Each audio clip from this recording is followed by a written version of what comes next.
Good evening, everyone. Tom here, Cinema Attacks. This is Cinema Attacks Live. And boy, oh boy, are we going to have fun tonight. We have Eli here. He's got a new cool background. Movies.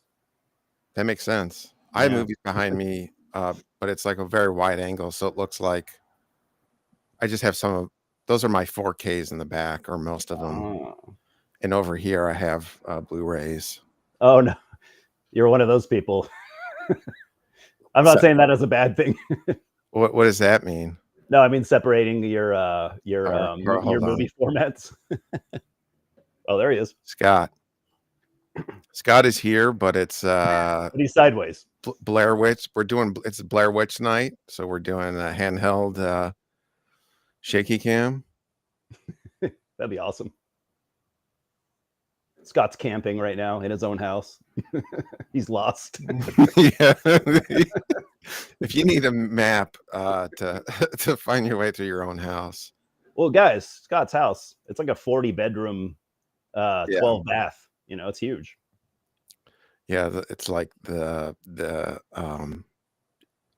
version of The Shining with Scott wandering around getting lost. Looking confused, seeing ghosts. James. Yeah, I just ate something bad last week. All right. It happens. Yeah, new digs for Eli. Yeah. I just had I just ate something bad and I had diarrhea and stuff. So it wasn't anything too bad. But we're going to be talking about Catch the Heat with Tiana, Alexandra, or is it? Yeah, I think that's right. And Rod Steiger, and a couple of sort of physical media news things I wanted to touch on, and then we talk about some movies we've been watching.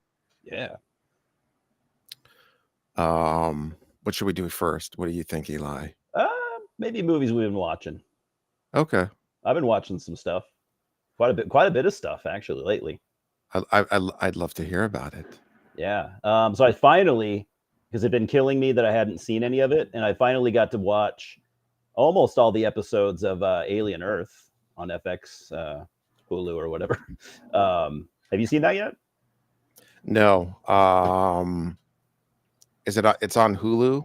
Yeah, it's on both FX and Hulu. I think it's an FX show. I think, but it's on Hulu, so it's not a Hulu original. But I think that Hulu's where I've watched it. But I also have packages. So I think Hulu, even if you have standard Hulu, I don't know. It's so confusing with streaming. Because there's Hulu Plus and regular Hulu, and there's Hulu, Disney, but you should be able to find it pretty easily. Okay. Yeah, I'm curious about this because I wasn't sure. I surprisingly liked Alien Romulus, despite. Yeah. I liked it. It's sort of one of those movies that's in theory, it's annoying and shitty, but I actually liked it. I agree. Practice, it was fun, I thought. Yeah. In terms of, it's like a fan service movie. It was, yeah. It was a cool movie for sure. There were, like you said, there were some things that were annoying, but it, I love, what's his name? The director, Fede Alvarez. That's true. Those are your two options. Yeah, let's not go there. But yeah, Alien Earth is cool. I'm only a few episodes into it, but Timothy Oliphant's really good. Actually, he might be the only, off the top of my head, I think he might be the only actor I was immediately familiar with, and he's the bigger name. And he's really good. There are some it's really done well. It looks really good. Doesn't look cheap or too much CGI. The xenomorphs are practical. Not like on a spaceship set. Yeah, because now they're on Earth and it's set in the future. It's pretty cool. It definitely takes its time to breathe. I haven't seen any xenomorphs running amok among the city, which is what I'm hoping for. It gets to. I just want to see aliens or xenomorphs doing King Kong shit or Godzilla shit, just ravaging through cities. I imagine it'll get to that point, but it is definitely, it takes its time, it breathes. There's a lot of storyline, and there's some like stuff I didn't expect. Like the main characters, and this might sound dumb, but the main characters, a lot of them are children's brains implanted in like android bodies. They're my guess is it's inspired by transhumanism, like Peter Thiel and shit. So the main characters are like these adult actors, but they have the minds of little kids, like maybe 12-year-old, 11, 12-year-old kids. So it's really unique in that aspect. I don't mean all the characters are that way. There's like a core group of them, and then everyone else is adults. But they're definitely pushing for some new stuff. It's not all just rehashed, and I appreciate that. James and the other guy. Yeah, I'm not sure who Pieface is either. Well, you can still provide opinion, Scott, because I know you're full of them. Yeah, and then I also watched. So I've seen a couple of movies. I really tried to see. So, well, yeah, I just want to say now, yeah, you're kind of selling me on this, but I did make up my mind that I wanted to see Cobra Kai. It's been like a 6 month because I'm really bad at watching television. Me too. So I got to really be. Yeah.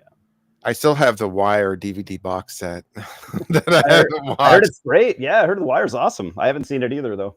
But I did make up my mind I want to watch Cobra Kai, so I think I'll at least do that first. I'll rewatch the first couple Karate Kid movies and get into that, I think, and then probably after that check out Alien Earth.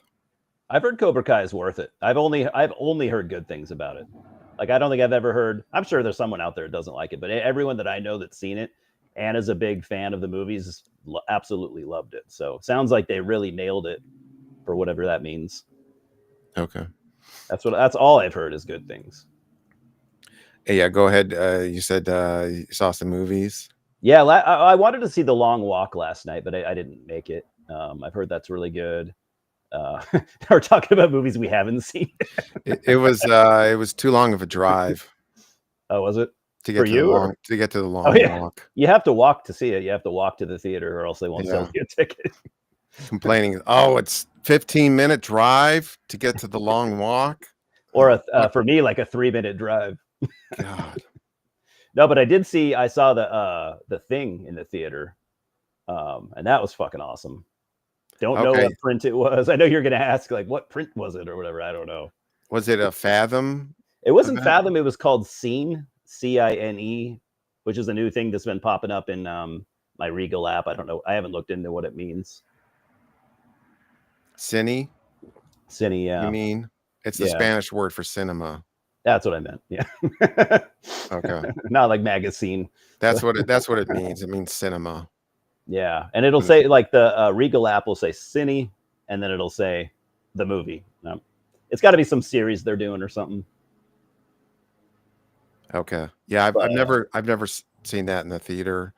I did see like Fathom had Friday the 13th, the first one, but this was a while ago. Oh, okay. I was like, I didn't see that. In terms of I did see Black Christmas and Friday the 13th, and I think those were Fathom events. But the Fathom events, the picture quality wasn't that great. It was just like projecting a Blu-ray, basically. Yeah, and this might be that too. I don't know. I thought it looked really good. It might have been a 4K, like a 4K transfer, like they did with Jaws. Yeah, because I'm gonna get into that because I did do Jaws. So did I. Yeah, that was also fun. But yeah, seeing the Thing, it's funny because I walked in and I was excited, but I was only mildly excited. I'm like, I'm just gonna go sit down and watch a movie I've seen a bunch of times, and it turned out to be a really fun experience. So. Yeah, I think that movie would be a really good one to see in the theater because you're sort of like getting engulfed by the cold more. Yeah. If that makes sense. It reminds me of, I did see Lawrence of Arabia in 70 millimeter on a gigantic screen. And it's you're just engulfed by the desert. It kind of adds to it. Yeah. Yeah, I did feel that. Yeah, I felt cold kind of watching it. And also like the monsters and stuff look so cool, big, it was especially the one at the end. It also man, I didn't realize how much Rob is it Bottin or Botin or how do you pronounce it? Bottin. Yeah, his effects in that You always hear people of the used talking about like how well they've held up, and I never argued with that, but like seeing it on the big screen, I was like, wow, they really have. Like they really do still look really fucking good. Yeah, and he had just sort of a unique artistry to what he did. So beyond that, it was great gore or whatever. It was sort of because it's almost has like a surrealistic touch. Yeah. Um, And we'd never seen anything like it. Like the creatures he created, they weren't inspired by anything. Probably, I mean, I'm sure everything's inspired by something, but it wasn't like, oh, I've seen that before. Seen that before. It was all his original creations. And yeah, because wasn't he like 19 or 20 or yeah, I something? was gonna Crazy say young.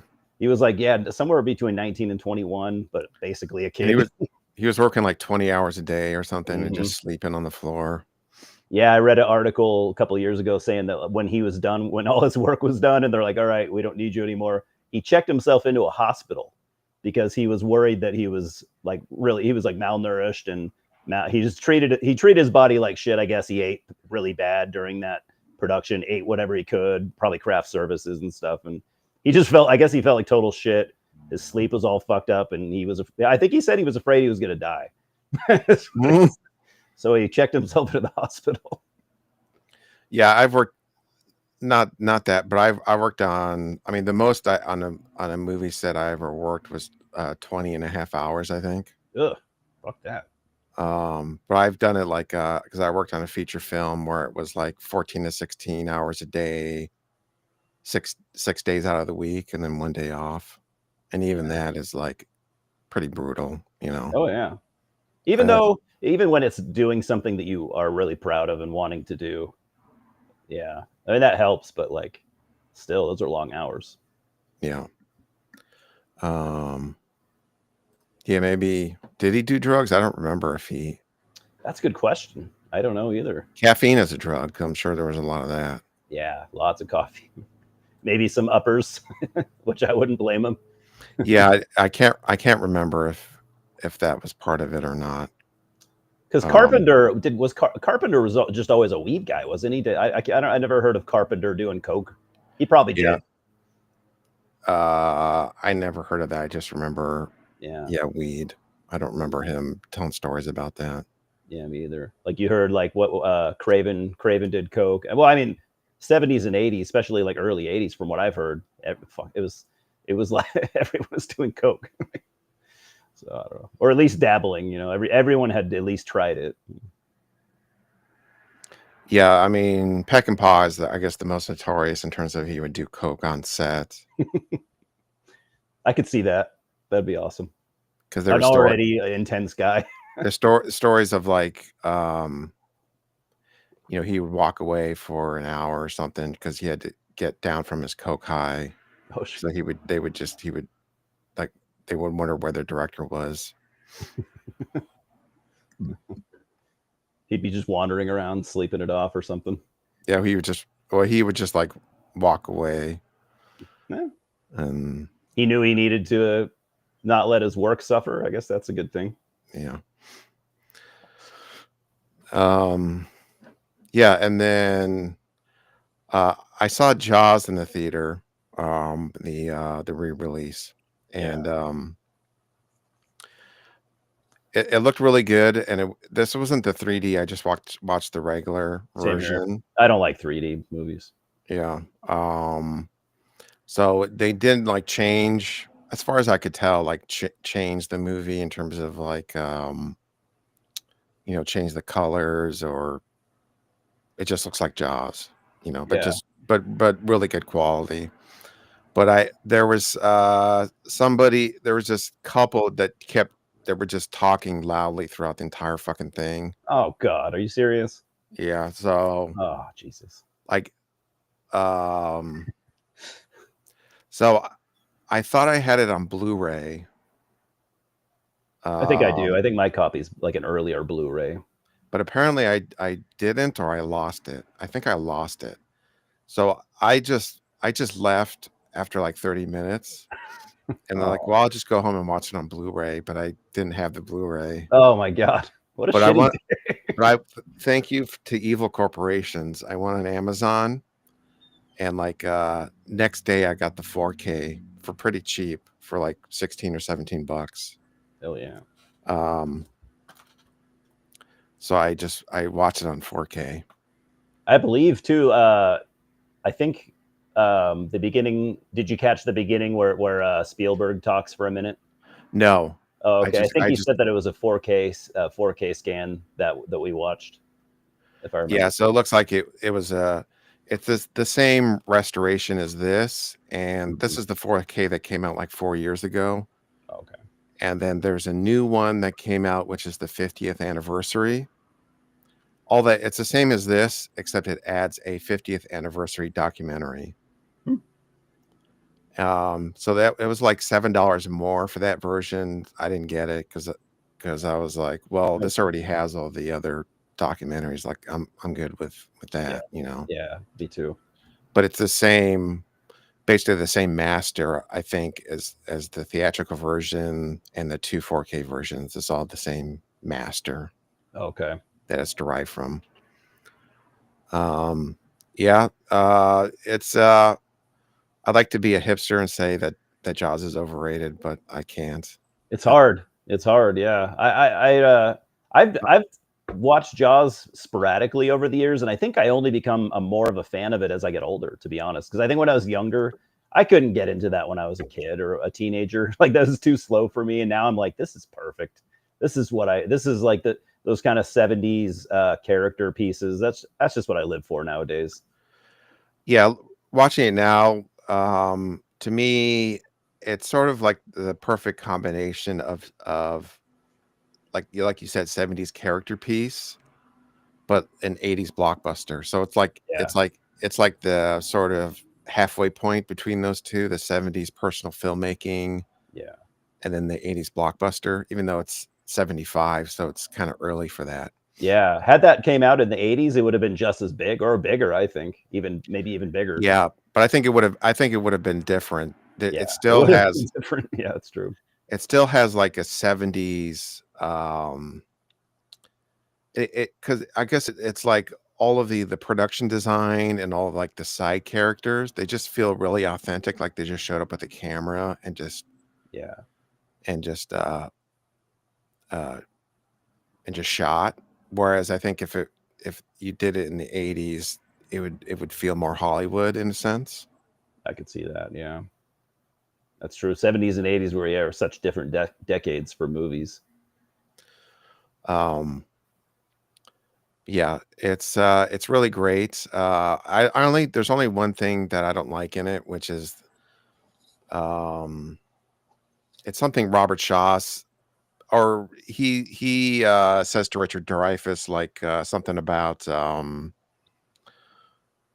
just complaining that he's like a bookworm when it comes to sharks and instead of being a real man like him, something like that. And then Richard Dreyfuss does this like he's like he does like Yeah, this annoying thing where he's annoyed by what Robert Shaw says, and it's like a 5-year-old throwing a tantrum. yeah, it was.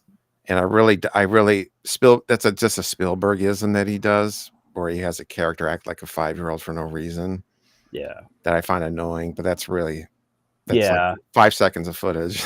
yeah. And it's not. It almost fits Richard Dreyfuss's character, but it's too over. It's a little too over the top because he doesn't really act like that. He does act kind of like he's a kind of immature, but he doesn't really act like that throughout the movie. that'd be Yeah. that'd be annoying if he was like that the whole time, just making stupid jokes.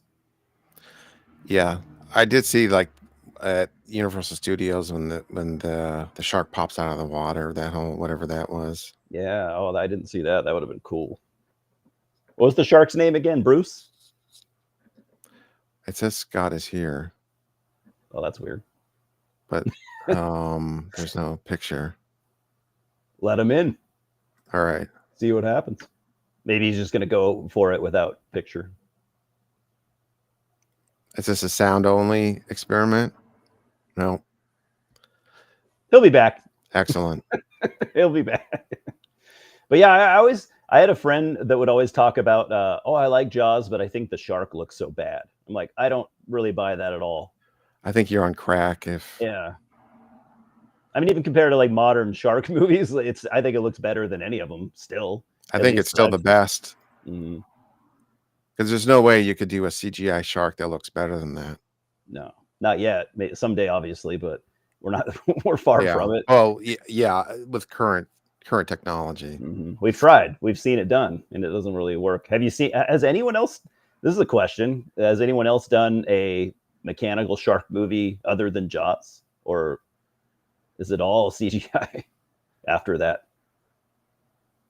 Maybe Orca, but that's not a Well, shark. they were all mechanical until what was the first until the 90s. So they were all the Italian ones. That's Those true. were all those. Anything, yeah, that was all before CGI. So Yeah, those are all mechanical. that's true. And then I, Orca, the whale movie. um, I've never seen The Goodbye Girl. Me either. I do like Richard Dreyfuss though. Is Scott trolling me? He better not be. We'll see. If Scott, if you start We'll trolling be me, deviating septums, ripping out goozles, and knocking tartar off the teeth. that's what's going to happen to Scott if he starts trolling a stream that he got kicked out of for having technical difficulties. Yeah, you'll slap him in the face so hard that you won't knock his teeth out, but you'll knock the tartar off of them. Yeah, which is a very skilled thing to do. Yeah, which is hard to do. Yeah, you need to know exactly the precise velocity to hit him with. Oh, okay. Phones are annoying. Into the sea. Scott's going to take a trip to the ocean and just chuck it in. Because he's pretty far from the ocean, I think, in Michigan. You got like lake, so like Gods Must Be Crazy. Have you ever seen that? No. There's kind of ties into, but that's sort of a spoiler. So that's okay. I might watch it. Oh yeah, so I have for the 4K. I think this is only in the US, but I have a download code or whatever if anyone wants it. I mean, but might as well watch. Just let me know if anyone, because God knows I don't need it. Yeah, me either.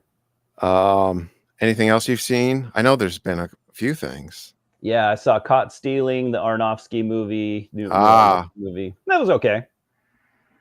I hear it's very Tarantino.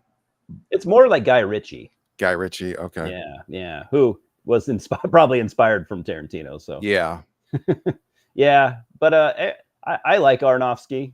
But it was a good movie. It was well done. But it was just like I usually like the more pretentious stuff that he does.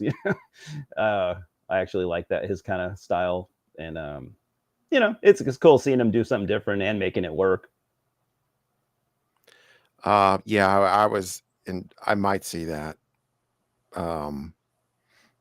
It depends. We'll see what comes out. But I was interested, as it looks like it'll at least be fun.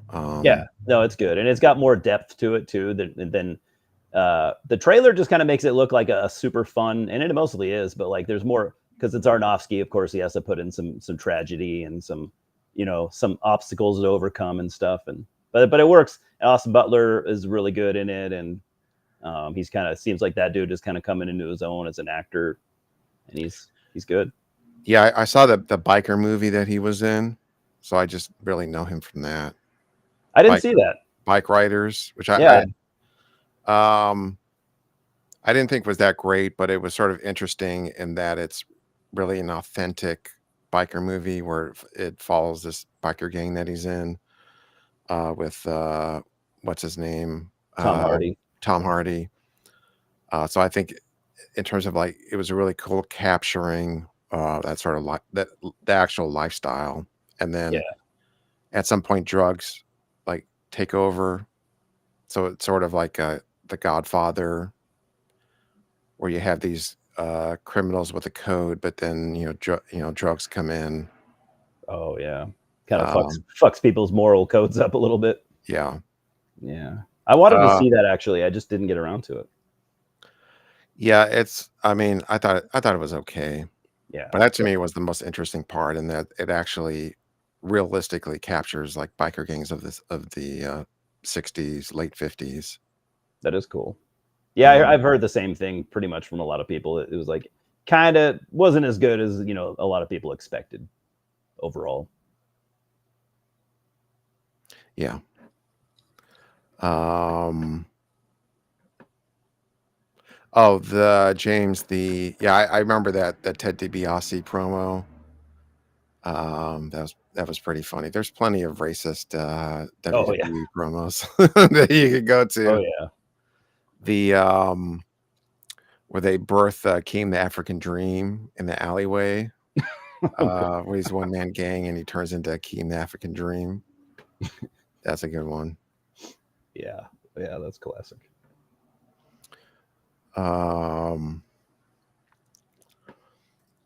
Okay. I saw a movie last night.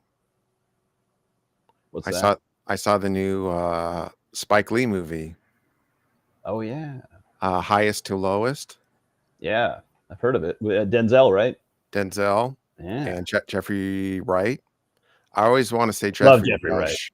Jeffrey Rush. I've done that too. I always get them confused. Even though they spell their names differently, their first names and yeah, but right. It's a cadence. It rolls off your tongue, I think. Yeah. Jeffrey Wright's great. Yeah. I thought it was really, really good. Actually, I haven't really liked Spike Lee movies for a while. For the last, I'd have to look up like what the last good one I saw was. I feel like I haven't kept up with this stuff since like the 90s or maybe early 2000s. Let me look up his, because I remember Sweet Blood of Jesus, the Ganja and Hess remake, which I did not like. Oh, okay. But it's a remake of Kurosawa's High and Low. Oh, that's right. That's right. And really, it's basically Denzel Washington is a very rich, but kind of over the hill record producer in New York. And then there's a kidnapping plot, and it's best to like leave it at that. The only problem is like if you've seen the original, like you pretty much know the twist, at least for the first 2/3 or so. It does go kind of in a different direction in the last third. The idea is very cool. The Kurosawa remake, which I haven't seen the original. I've seen a handful of Kurosawa movies, but not that one. Yeah, it's best to probably watch this one first if you were going to. Interesting. Because it's like because like a couple of the twists, it really builds towards these couple twists, but I already knew what they were. Oh, I see. So they'd be way more effective had I not seen the original. Yeah, I thought it was really good though. I mean, any movie with those two actors, I'll go see it. But I don't think it's playing at my theater for some weird reason. It's only, I mean, I could I said this before, but I can find pretty much everything. There's not that many screenings of it around. Yeah, it's a smaller movie, definitely. Yeah, I think it's Apple and A24 team up, I guess, production. I thought A24 had a hand in it. So I probably, since I have the A24 membership, I probably have a free ticket, but I just have to find a theater to see it, which might be like a 40-minute drive. But I do want to see it. Oh yeah, Chirac or whatever that was, and I didn't see the Old Boy remake. Yeah, it was don't. I would say don't bother. I like Josh Brolin and stuff. It just was unnecessary. Yeah, I thought Red Hook Summer was decent, and that was 2012. 25th Hour was great. That's 2002 though. I did like that with that Norton, right? And Philip Seymour Hoffman. That was really good. So I would say this is well, I didn't see Inside Man either.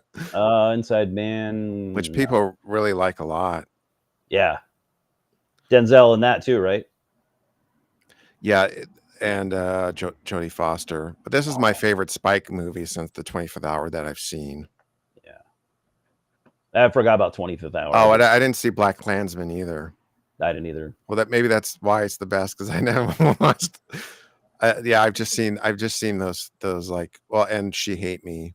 Yeah. So I've seen 5 Spike movies since then. But anyways, yeah, I would definitely recommend it. I really like how they tie in. I think in the original movie, I can't remember what the company the guy works for in the Kurosawa movie, but they tie in the music industry in this movie in a cool way. Okay. So it actually, because you would think like it's just that he's a rich guy, and it's just about him being a rich guy, but it actually that he's a music producer actually ties in to the plot. Yeah, instead of just saying what he does for a living and then kind of glossing over it. Yeah, it works into it. So I thought that was really clever, and that's different from the original. Yeah. And there's actually some butt kicking and actiony stuff in there. It's mostly a drama, but there was some like Equalizer, Denzel, a few moments like that. Spike Lee's like, I gotta have Denzel fuck someone up. if he's showing up to work, I'm gonna use him for what I like. But I would definitely recommend it, but I would go in cold. Cool, because it has some really interesting plot developments. Yeah, that.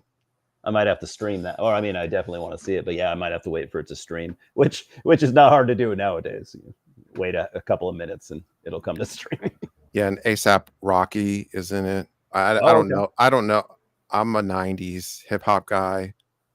I know the name. I've heard really good things about ASAP Rocky, but I don't know much about his music. I've just over the years I've heard a lot of praise. Yeah, I like Nas a lot, but again, if it's like after 2005, I have no idea what it is in terms of hip hop. I probably don't either, unless I've heard it through my son, which occasionally I'll hear some names. But yeah, this is way better than Man on Fire. Yeah, and then also I think we both saw Toxic Avenger. Oh yeah, that's right. Yeah, I forgot about that. What'd you think? Do you want to go first? I would. Sure. Yeah. I didn't watch your review. Yeah, I'll condense the review down. Basically, like I liked it a lot. It was fun and everything, and I do want to see sequels and stuff in that universe. It was kind of weird seeing a Toxic Avenger movie that was so non-offensive, and I don't mean that in a bad way. I totally get how Troma would want to kind of like what. I don't think they really have damage control to do or anything, but like I can see how they'd want to avoid, some controversy. I think they could have pushed a little harder though to make it a little edgier. And I found myself liking the. I don't know if this is weird. I liked Peter Dinklage so much in the early part. I actually liked the Peter Dinklage stuff before he became Toxie more, I think. But we all know Peter Dinklage is a really good actor. Yeah. This is maybe one of my hotter takes. He should get an Oscar nomination for Toxic Avenger. He's so good. Yeah, he's so good in it because of degree of difficulty. Yeah. Because what would be one role where you would say it's impossible to make this character humanistic based on the silliness of the plot, and then the fact that the last hour he's in total makeup. Yeah. And did you know that wasn't him in the makeup? It was a different actor, I guess. I don't know if maybe they thought. Oh, then never mind. Fuck. I thought it was him. Sorry. I didn't know that. He does the voice though. He does the voice. I don't know if they thought maybe even being a little person, maybe they thought he was still too short. Okay. Well, he's half the actor. And well, like I said, he does all the voice though. All the lines, even that are delivered as Toxie, he delivers the lines. But it's like it's a different person under the suit. Well, thinking that's cheating. You can't get nominated if you're. I know. If you're just doing the voice, so never mind. I know. I wonder though. I'd have to think about it, but I do wonder if that's the reason. I wonder if, because what could be the reasons why he wouldn't play Toxie? Could it be A, he was too short, but then it'd be like, why use him to begin with? Or B, he didn't want to do it. I don't know. Yeah, I mean, he brings a certain amount of stardom to the role, so Yeah. probably why would he want to sit 6 hours in the makeup every morning? Yeah. But I mean, I wouldn't want to. No. And I'm not Peter Dinklage. No, but the parts where before he becomes Toxie, I just thought it was a lot of fun. Like he brought so much to that character that's so different from Melvin, from the original movie. I could have watched easily a whole movie of him just playing that character. Maybe like if he becomes a vigilante or something. I would have totally been up for that. I don't know. Yeah, I just my problem with the movie is just the pacing and the editing, because it takes like 40 minutes for him to actually turn into Toxie. Like there's a lot of stuff that works really well, I think, but there's just a lot of times where you're just sitting around just for like a single one-liner in a 5-minute scene, especially like the Kevin Bacon scenes. Kevin Bacon scenes just seem to go on and on with him and his evil lady. True. I didn't like the villains. I thought the villains could have been ratcheted up a little bit. I mean, they were good. Kevin Bacon's awesome, but maybe it could have been maybe written a little different. But I just think they should have leaned more on the humor, because there's some really smart and funny jokes in there. Really good, yeah. But then there's like scenes of just people acting weird that go on for a while. Like that, because it's a trauma. They're a trauma movie, right? They're trying to capture like that trauma vibe from the 80s, and it. Yeah, but even the trauma movies weren't an hour 45 minutes usually. No. It shouldn't have been that long. Shouldn't have been more than 90 minutes. Yeah, but there was a lot of like really smart humor. There was and some stupid humor. Like I like that. Like a good example is when he turns into Toxie and shows up to his house to meet up with his son, and then quickly within like 30 seconds he's chased by the town Frankenstein style. Yeah, that was cool. How that it's funny how that develops so quickly. Like he's like, oh, I'm going to connect with my son, and then within 30 seconds he's being chased with pitchforks. Literally Frankenstein homage, right? Like that's how they should have edited like most of the movie. Quick and snappy. Yeah. What about the joke? What about the joke with the grilled cheese sandwich? Or not the joke, but the grilled cheese sandwich scene. That's so good. See, I could have gone for more of that, but hey, I got plenty of it, so I'm not complaining. Like my favorite scene in the movie, without question, is the doctor scene. Yeah, and it is just really good comedy. It was. Yeah, there was some good writing, and then there was some writing that didn't make sense either. Like I didn't really understand the when he's at the fast food restaurant, and they were trying to make a play on like and correct me if I'm wrong, but they're trying to make a play on like maybe trans culture, or what was that? Something about that fast food restaurant where it had a weird name, or they were not trans culture, but like they were doing a gender swap. Remember? Oh yeah, it was. That didn't work at all. That fell so hard, I thought. Yeah, it was like it was like Burger Boy changed to Burger Girl or something. Yeah, and I get what they're doing. They're trying to be like, oh, if you have a problem with that, you're a fucking idiot. Which I'm not disagreeing, but I felt like that didn't really work in the movie. Yeah, it was kind of confusing as to what they're trying to say, right? Yeah, I think what they were going for was like people who complain about gender swap in movies, like the Ghostbusters remake. But it was sort of, I don't think it really landed either. No, and again, I'm not disagreeing with where they're trying to go with it, but it didn't land, I don't think, at all. Yeah. But yeah, that stuff with the doctor. It was awesome. Because Yeah. whatever his brain cancer or whatever that is. Yeah. Oh yeah. And like That and then he shows up at the end. the doctor. That doctor. So it's great because the doctor is like very subtle, but awkward. Yeah. And he totally plays off of the rest of the movie and those scenes really well. I thought that was fucking hilarious. It was. Scene, the scene.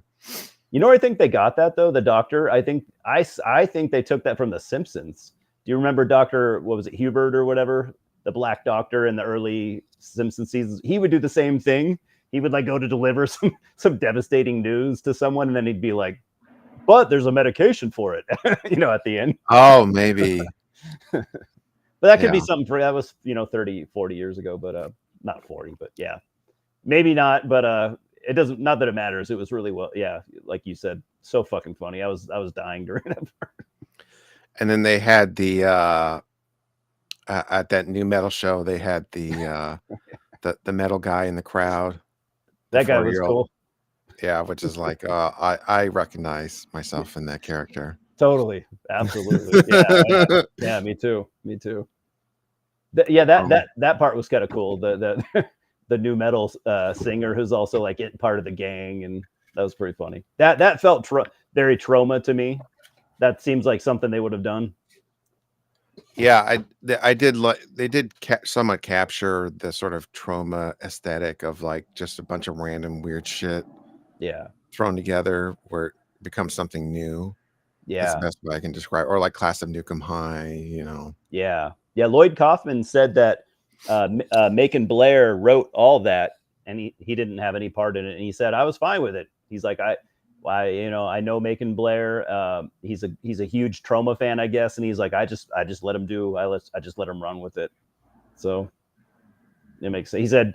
He said that Macon Blair, after meeting with him, he said that he knew all the classic Trauma movies like top to bottom, and he's like, all right, you got the job then. You're fine. You should work. All right. Is there anything else? What's you should put up you should put up that picture I sent you, or no, I didn't send it to you. You should put up that IMDb picture of Macon Blair that I told you about and see if anyone agrees that you look like him, because I think you do. Oh. Well, I would say he looks more like my brother. Oh, really? But like if someone was like, this is Tom's brother, I'd be like, in a heartbeat, I'd be like, yep. I wouldn't. Yeah, well, yeah. And he was born and he's from the Alexandria area, because I know well, sort of. So he's from your area too?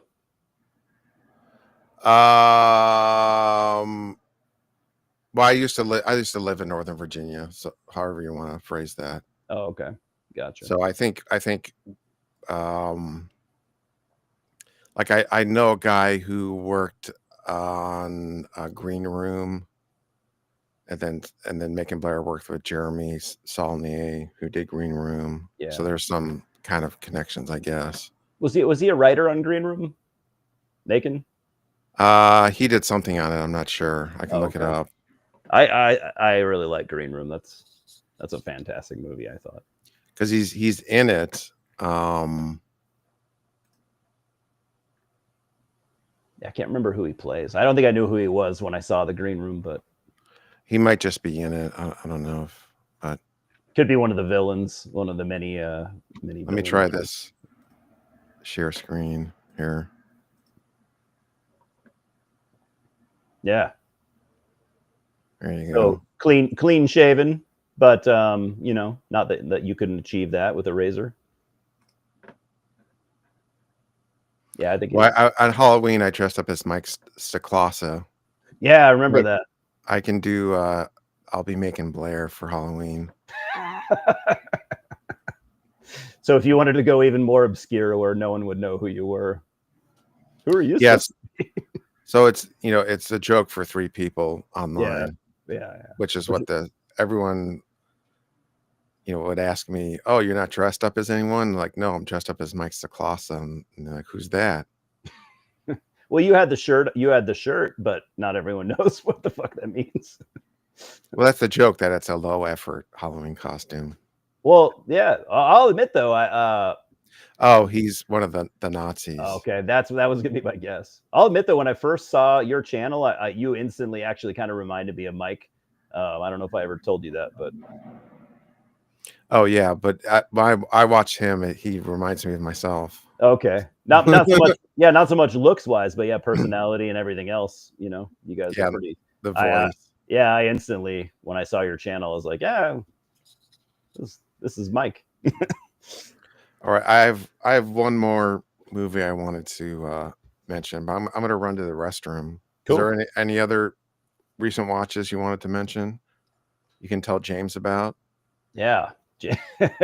Yeah, Simon's lurking around there somewhere. I think so. Let's check my phone real quick, see what I've seen. Let's see. What have I seen? By the time I figure it out, Tom will be back. Anyways. But I know I've seen shit. Let's see. Other than caught stealing. Oh, shit. Okay. So I saw. Oh, shit. I saw a movie called Splitsville. Pretty funny comedy.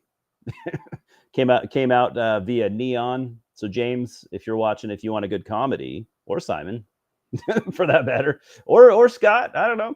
Splitsville is a pretty interesting comedy, very smartly written. I'd recommend that. Maybe I'll bring it back up when Tom gets back. And I saw, what else have I seen? I got such a big list. I've been seeing. I saw The Roses. Not very good. Comedy. I'm really enjoying seeing comedy come back to theaters, but The Roses was super disappointing. What's his name? Doctor Strange guy. You know what I'm talking about. Yeah, I just remembered a couple of other movies that I'd seen. Some comedies. Oh, James saw Friendship. Cool. Hell yeah. Thank you, Simon. Simon's our Patrick Swayze.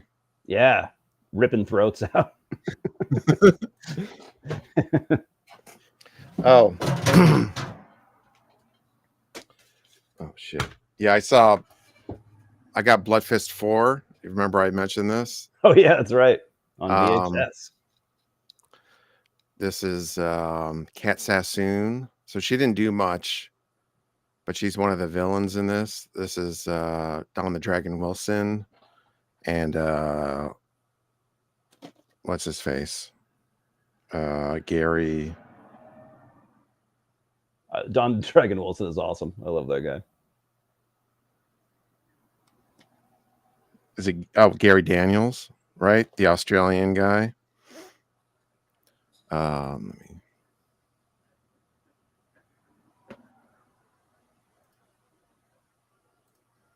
Yeah, so this has nothing to do with. I've only seen Blood Fist 1, which is a rip off of Bloodsport. Yeah. This has nothing to do with that. So basically, this is just Don the Dragon Wilson. He plays a repo man, and he repossesses a car that apparently was stolen by a gang. Ooh, so he takes on a gang. And then so this gang is after him, as well as the FBI, or maybe it's the CIA. Oh, the CIA and the local cops, and his daughter is kidnapped. All because he repossesses this car. So basically what you're saying is he's completely on his own. No one's helping him. Yeah. So it's really a bad day at work. That was such a thing to do back then, make sequels that strayed so far from what the original was.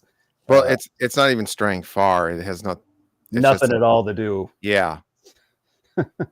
None of there's no characters from the original. They're playing. It's just a different movie. They just call it Blood Fist 4. Yeah. Who knows?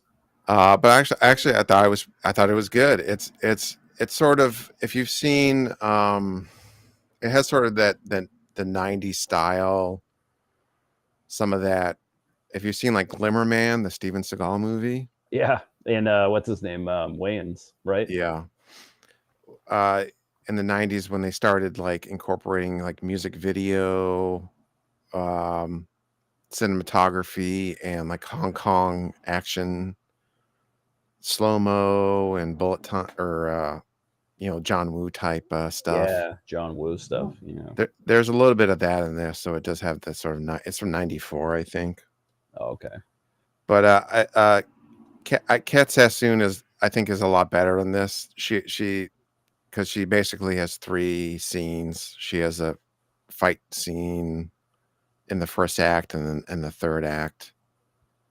But it's edited in such a way that I think it works better than Angel Fist.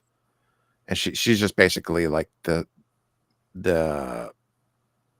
evil girl of the gang or whatever. Yeah.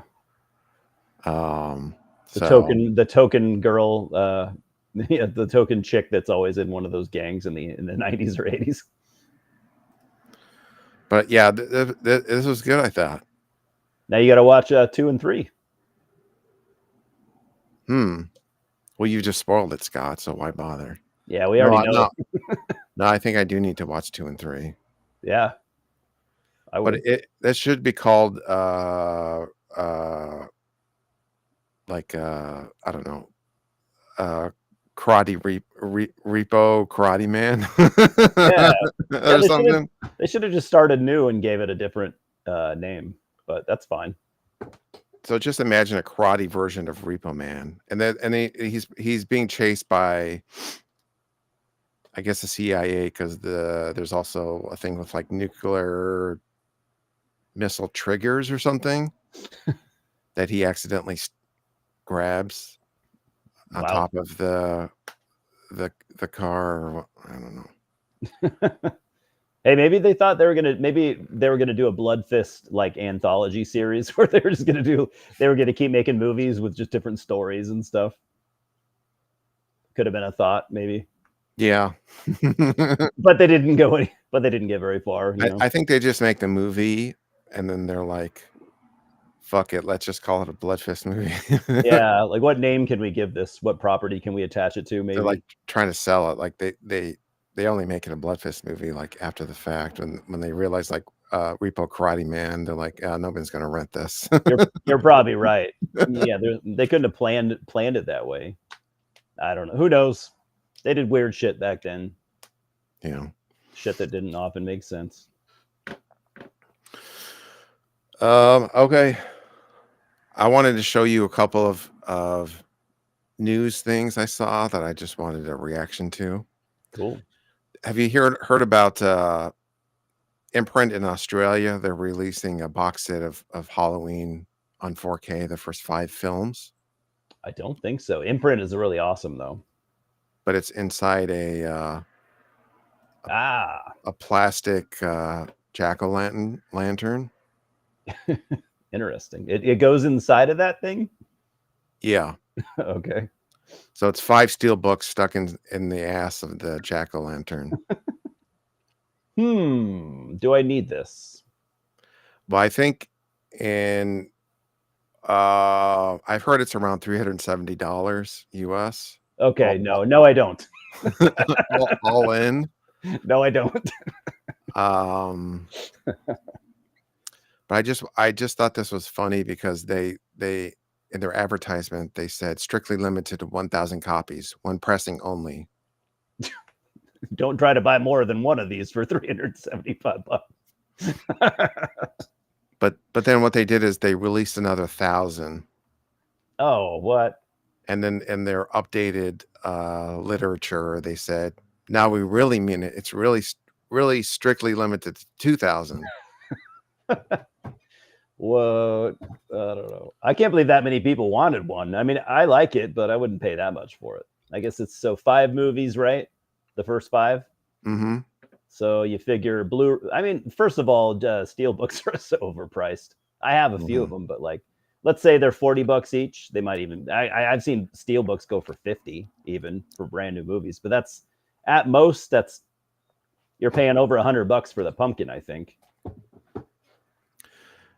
Yeah. So I I think that includes tariffs. Oh, the tariffs. Yeah. I heard it's like whatever. Somebody said it was all in.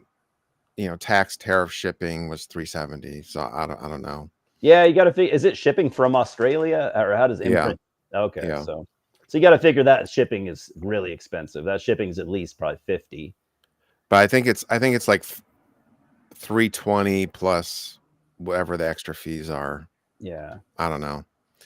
But ship out the door about 375 or whatever. Yeah. So, but I just thought it was funny. There were people that were really pissed that they added another 1,000. I wouldn't care about that, but whatever. I saw a comment that Imprint should be sued for false advertising by making another 1,000 because you have people that buy Blu-rays and 4Ks and they worry about the value, so they don't. You see the same thing with records. That's true. Not so much with metal collectors, but with were you ever privy to the mobile fidelity scandal, the MoFi scandal in the vinyl community? I don't think so. When did this happen? 2 years ago, maybe. Yeah, I don't think I heard about it. Okay. Well, anyways, the people, they collect stuff and they worry about the value, so they get pissed if there's anything that comes out that devalues their collection. Yeah, which is really stupid. I get it. I guess if you're like a price gouger, in which you shouldn't, nobody's going to feel bad for you anyways. Yeah, and then the other thing that happens is you have scalpers that are banking on, they'll get 5 of them and they're banking on there's only going to be 1,000 and I'm going to be able to sell them for $600 a pop. So really, when you look at it, this is only hurting the those people, in which I don't care about. So yeah, Imprint's not doing anything wrong. It doesn't matter. They can make as many copies as they want. But I guess, I don't know. I guess when you do say something is strictly limited, I guess you are kind of setting yourself up for some criticism. Yeah, well, it is technically false advertising, but it's true. But it's not like if you sued them, you wouldn't get any damages. My guess is maybe they thought they wouldn't sell more than 1,000, and then they did, and they're like, well, we want this money to keep coming in. I don't know. Well, it's sort of, I mean, most of these companies, they do limited editions, even though they don't have to. Because usually the way these rights things work is they'll get it for a set number or a set time. So sometimes they'll get the rights for a year, and they can print as many as they want in a year, or they'll get it for 5 years. But usually a lot of these companies, they do artificial limited editions just to be able to sell more, to stir up FOMO. Yeah. Well, maybe they could have called it if they did more than 1,000, they could have done like a second pressing. So like now, if you bought it later, maybe your copy could say second pressing on it or something. They didn't do that, but they said that the first 1,000, the people were going to get them sooner. Mm-hmm. Those are the second 1,000 would ship like a month or two later. Yeah. So, so personally, I'm not mad at Imprint, but I guess some people could be. But I feel like it's kind of what would you call it? It's kind of stupid to be mad about. Yeah, because it's sort of the sort of FOMO game is you want to limit them enough to get people to buy them, thinking like this is going to fly off the shelves. Yeah. Or I better buy it quick. I better buy it quick. We've all done that. But you don't want to limit it so much that that a bunch of people aren't able to buy it. Yeah, and you have a bunch of back stock, and then you have to mark it down or whatever and sell it at a loss or whatever. Yeah, so it's this sort of game of, okay, we think we're gonna we'll only sell 1,000 of this. Let's make it limited, and then they realize, oh shit, we're actually selling a lot more than that. Yeah, I don't. If I have to take a stance, I don't blame Imprint at all. I don't think they're doing anything shady or shitty or anything. I get it. Yeah, but just so people know, these rights for these things, it's usually by year. So within a year, they could print 5,000 or however many they want. It's really Yeah. So like legally they're doing fine. yeah. But I'm just saying that sort of the limited thing is just an artificial thing that the company comes up with. Yeah, that makes sense totally. So like Criterion, for example, maybe in rare cases they do, but they don't limit any of their releases. They basically they get the rights for however many years. It might be 1, 2, 3, 5 years or whatever, and then it's in print for that time. And then if it goes, they lose the rights, then it goes out of print. Yeah, that makes sense. But a lot of Blu-ray companies, they do artificially limit their releases. So anyways, Yeah, it's cool. I'm not going to get one though. and I wanted another something else I wanted to point out. I saw this headline. You ever watch what was that? You ever watch this John Campea guy? He's like a I've heard the name. I don't think I've ever. Yeah, no, yeah. I think I've seen his channel once or twice, but not a lot of times. he does videos that a lot of news about Hollywood. Oh, okay.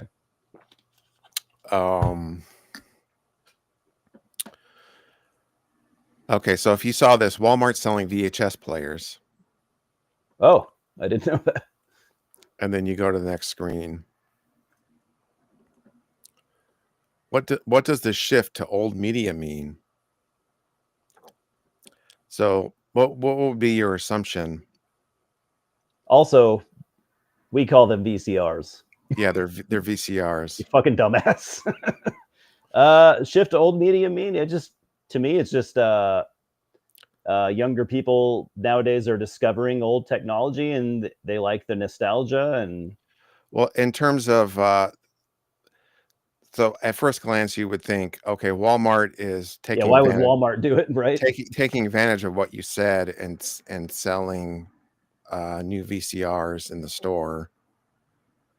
Like when vinyl came back, Best Buy and Walmart started selling record players, and people were like, "Oh, this is a fad." And Walmart even sells a shitload of vinyl. They actually sell a lot of vinyl, like as far as I've heard, like the numbers or whatever, they sell a decent amount, which is cool. But it should be noted, and then people noted they're like $160. Oh, I see. So they're people taking advantage, literally, of this trendy market, these trendy VHS fans. That makes sense. Selling overpriced crap. But I bet they suck too. They're probably shitty. But Eli, this is all fake news. Oh, damn it. So he reacted on a fake article? Well, Campea does this a lot. Okay. Where he misrepresents information. Oh, shit. I guess it's called lying in some circles. Walmart.com has basically third-party marketplace sales. They do. So they let people sell used VCRs. Yep, they do. So that's what this is. Oh, okay. They're not. These aren't new VCRs that they're selling in store and online at Walmart. These are just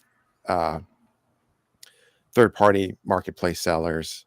Yeah, Walmart's website. It's pretty much it's exactly like Amazon. Maybe not exactly, but it's a lot like Amazon, where you have stuff from, like you said, third-party sellers. Like I've seen people do this where they bitched about seeing certain bands T-shirts on Walmart, and they're like, "Fucking, this band sold out. They're selling their shirts at Walmart," and it's like they're not. They just licensed it to some company that's using Walmart as one of their outlets to sell it. Yeah, so this happened with Best Buy, where there was Best Buy Marketplace where people could sell used Blu-rays. I didn't know that. That's kind of cool. But then people were saying that Best Buy is back in the physical media game, baby. Oh, is that why people have been saying that? Yeah, it's because people were falsely claiming that Best Buy is back to selling physical media, but they're not. They have a marketplace where people can sell used items on there or which is new cool. I items. do like that. I might check that out. But yeah, I saw I forgot about it, but I remember a couple weeks ago I saw some post online where it's saying the Best Buy is selling physical media again. So I guess that's not entirely true. Yeah, it's not true because they're not selling it. They're just hosting other sellers. Which I think could be cool. I might check that out if it's reasonable and decent. I'm all for it. So point being, if you see this thing Walmart is selling VCRs, that's bullshit. Yeah. And a lot of stuff, if you've never used walmart.com, they sell that. You can find a whole bunch of shit on there that Walmart stores would never carry. All right. You want to talk about Catch the Heat? Oh, here's David Lynch has a comment about John Campia's video. Are you serious? Yeah, go for it. Anything David Lynch is great. We love David here. Yeah. Big fan of his. So let's see what David has to say about John Campia's video. Oh yeah. Bullshit. Total fucking bullshit. All right. He can be very eloquent, but sometimes he gets to the point. Yeah. Oh yeah. So, and he's the best when he gets right to the point. Yeah. Thank you, Mr. Lynch. Yeah. I appreciate it. R.I.P. David Lynch. He was David Lynch was born in Missoula, Montana, which is only about a couple hours from me. Okay. I've been there. It's a cool little town. It's like a very, very mini Seattle. It's a cool little place. Where did he go to high school? I think he went to high school not in Northern Virginia. Really? So he must have moved around. Let me see. This is fun. Let's see here. He went to not the same high school, but he went to high school in the same city that Macon Blair went to high school. That's cool. Alexandria, Virginia. Wow. Yeah, I don't know much about his earlier life. I wonder so he must have obviously moved across the country. Yeah, I don't know. As a child. And then the star of our feature film, Catch the Heat, Tiana Alexandra, I believe, went to high school in Arlington, Virginia, right next to Alexandria, Virginia. Wow. So this all ties together. It's pretty amazing. It's all coming together. I guess. I can't remember. Did we talk about this movie as far as like Catch the Heat? Do you have a physical copy? I can't remember if you did or not. Yes. It's on Blu-ray. Oh, okay. So it wasn't one of those movies that's impossible to find. No, it was released DVD, VHS, and Blu-ray. Who put that out? Kino. Oh, Kino. Okay. Kino Lorber, if people aren't aware. Lorber, yeah. Okay. I love Kino's great. Kino Lorber. There's quite a few David Lynch documentaries. Really? I don't think I've ever seen any of them. I'd like to. I'll watch it.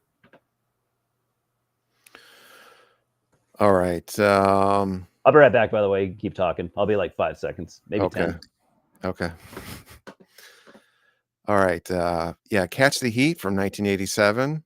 So this is starring Tiana Alexandra. She was a budding action star that didn't really turn out. She's, I guess, most known as the only female student of Bruce Lee. Which is awesome in of itself. Yeah.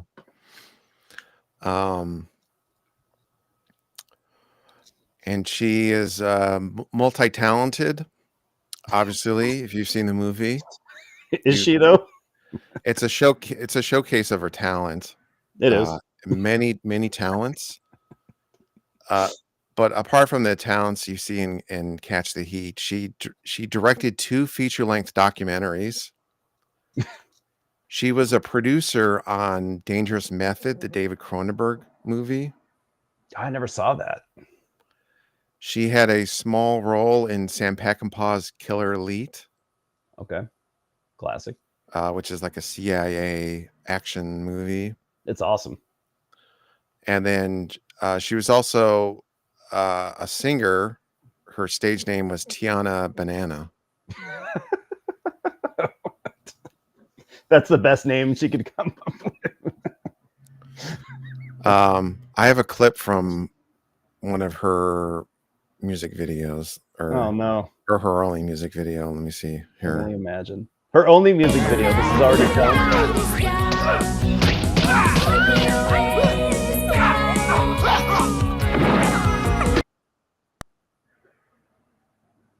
I'd watch that. I mean, the music was terrible. I'd watch the fight scenes. She has a little fight scene in her I think lone music video that she did. So clearly, if nothing, she's very passionate about martial arts. I suppose so. I don't know. I assume so. Which I respect. Or she thinks it's a selling point. Yeah, very well could have been. Because martial arts were so popular from like what the like 70s, 80s, I get even 90s. It was a huge thing. Not just in movies, but like people taking classes and cultural thing. Is Scott talking about Brian Thompson? Brian Thompson, he might be. Rod Steiger. He should have been the main heel. Like in Cobra. Yeah. Hell yeah. Hell yeah. I forgot that guy's name was Brian Thompson, but I know who you mean. And he's he goes bowling in Fright Night Part 2 as one of the vampires. I never saw Part 2. Is it good? It's pretty good. Yeah. Okay. First one's considerably better, but it's a decent sequel. I actually only saw the first Fright Night like 2-3 years ago for the first time. Oh wow! I watched that movie so many times as a kid. That was just like a personal favorite. Yeah, I was way late to it, but luckily, it brought me right back to those times. So I definitely loved it. And then I don't own this, but she did a karate workout video. Of course. Here's the cover. Oh hell yeah! You should buy that. Karatix, but I tried to, but I couldn't find a copy. Even for a lot of money. Even if you were willing to part with a load of cash for it. Yeah, I can do like one of those eBay saved listings where they email you if it comes up on eBay. You should. And then you could get it put in one of those cool boxes with those cool protective cases. No, fuck no. That's for posers. Are you kidding? I know. So you can never watch it. No, hell no. I know. Those are so stupid. Exercise in self-defense for the Urban Voyager. I like the title. The title's kind of sick, actually. What is an Urban Voyager? I don't know. I fucking dig it. I take it as somebody that just chooses to walk through dangerous parts of town. On purpose. On purpose. Like the first Death Wish movie. Yeah, you got like a wad of cash hanging out your back pocket. Then you kick the shit out of these muggers when they attack you. Yeah, like Death Wish 3. With the camera. He has the camera and then the giggler. And that giant fucking pistol. Yeah, so he can blow somebody away. Oh man, we really should watch some Death Wish movies someday on here because those are great. Oh man, Death Wish 3 is so good. Yeah, good Lord. Charles Bronson is literally the best human ever. So I have a bunch of stills and I have some clips of some very racist acting. Do you want to just talk about your thoughts about the movie? Yeah, sure. I didn't really know much about it going in. I'd never heard of it. Well, nobody does. Yeah, that's true. It wasn't like Top Gun or anything. It's me. Yeah. I've never heard of anyone. The only reason anyone has seen this movie is because I made them watch it. And I forgot actually to even to look it up. Like who directed it? I guess you could probably talk about that. Yeah, so the director is Joel Silberg, who directed Breakin', Rappin', and Oh, that's Lambada right. the Forbidden Dance for Canon. Well, the first two were for Canon Films. Oh, okay. Oh, the first 2 Canon films ever? No, the first two I mentioned, Breakin' Oh. and Rappin', were for Canon Films. I've seen Breakin'. Everyone's seen Breakin'. I haven't seen Rappin'. So this kind of feels like a Canon movie in that sense. Yeah, it does feel like a Canon movie. Absolutely. 100 it total it's got Canon all over it, I thought. I'm looking at his filmography, right? He's got an interesting filmography, this guy. Yeah, it was a He's got a movie called co-production Marriage. between. Oh, go ahead. Sorry. It's a co-production between Trans World Entertainment and an Argentinian company, which is why like some of it takes place in Buenos Aires. Yeah. And then to me, the weirdest thing. So Tiana's Alexandra's husband was the successful Hollywood screenwriter Sterling Silliphant. It's a cool name. He wrote Towering Inferno and Poseidon Adventure and Oh, Over the shit. Top Oh, and shit. tons of things.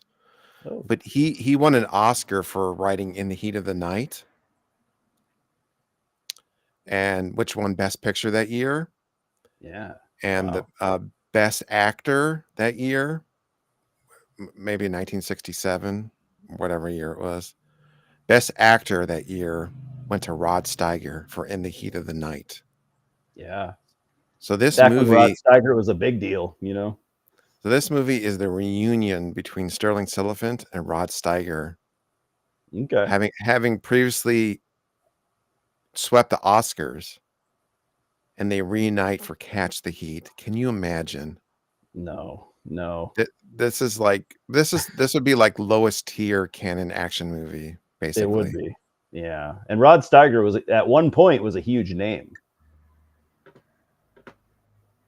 Huge name. I mean, he's a great actor, but this is where he was washed up. Oh yeah. I'll tell you what. Let's go through the stills, and we'll save the clips for last.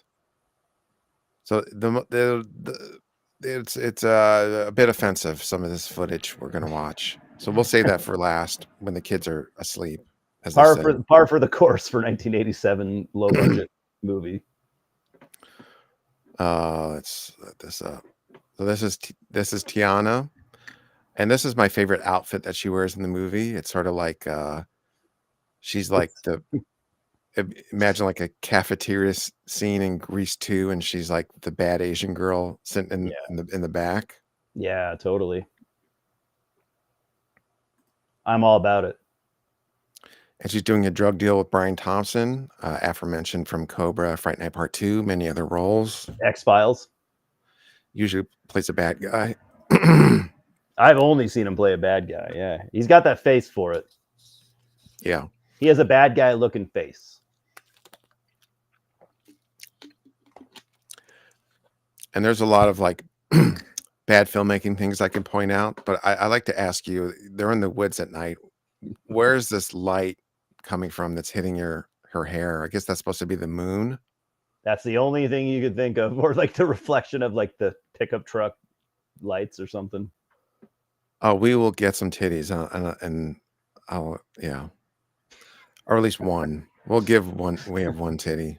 We got a titty for you, Simon. Yeah, that's a very bright moon. So drug deal. China White. Yeah.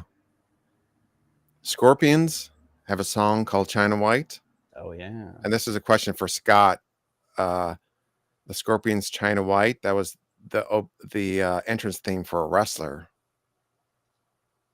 Ooh, You know I'm which curious. remember which wrestler? use China White as their opening theme? I'm sure Scott knows, but I can't think of it. We'll see if he comes up with it. If What he's do you- watching, I'd imagine he'd have it within a couple seconds, but he might be away. So they have this deal, and then the cinematographer that worked on this movie is not great. I'll just say that much.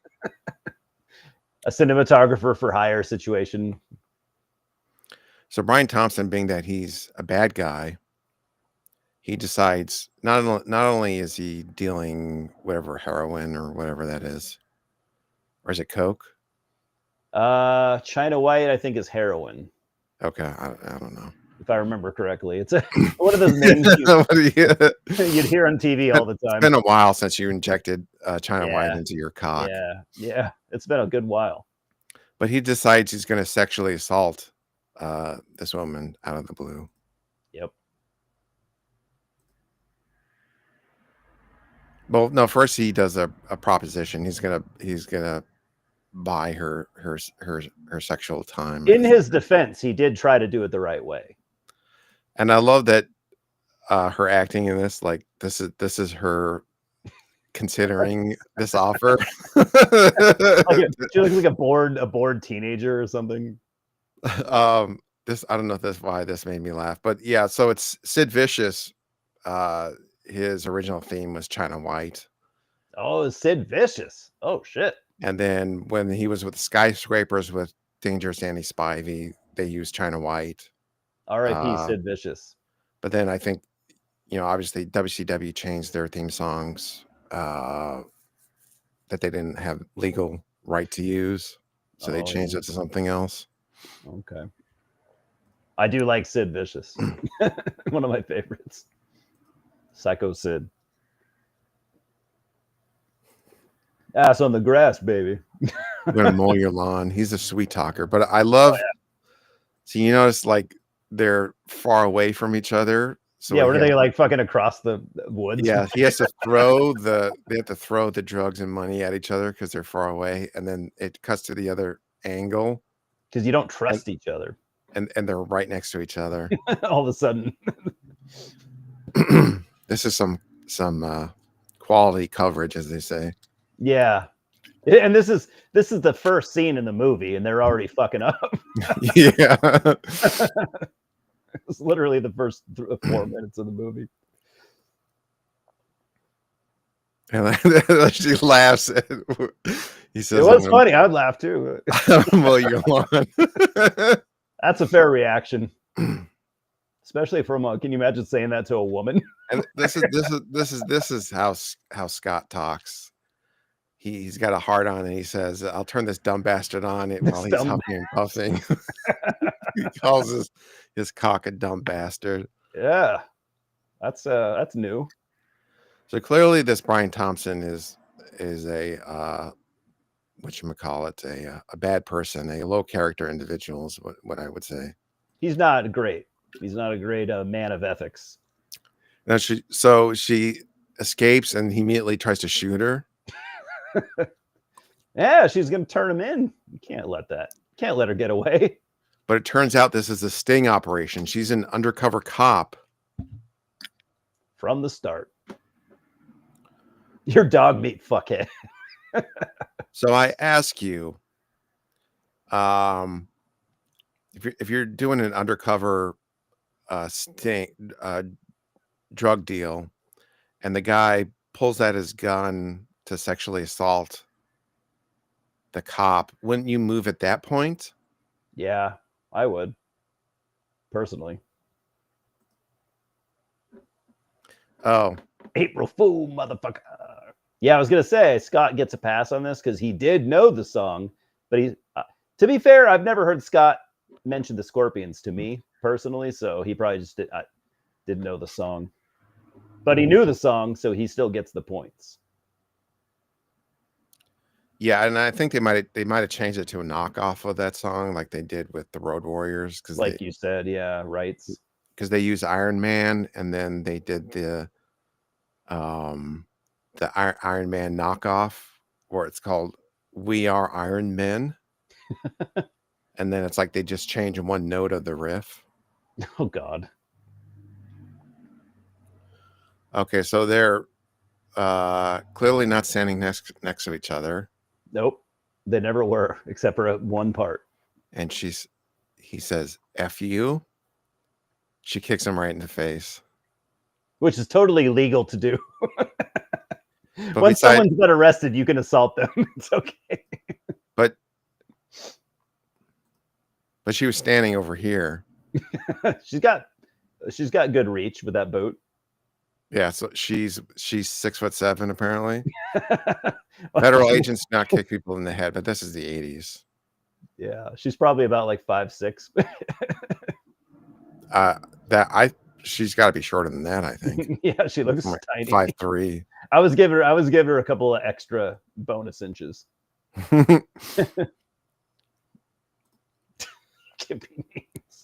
So she's extremely talented. I don't know if that's coming across. She there's a scene of her training kendo sticks.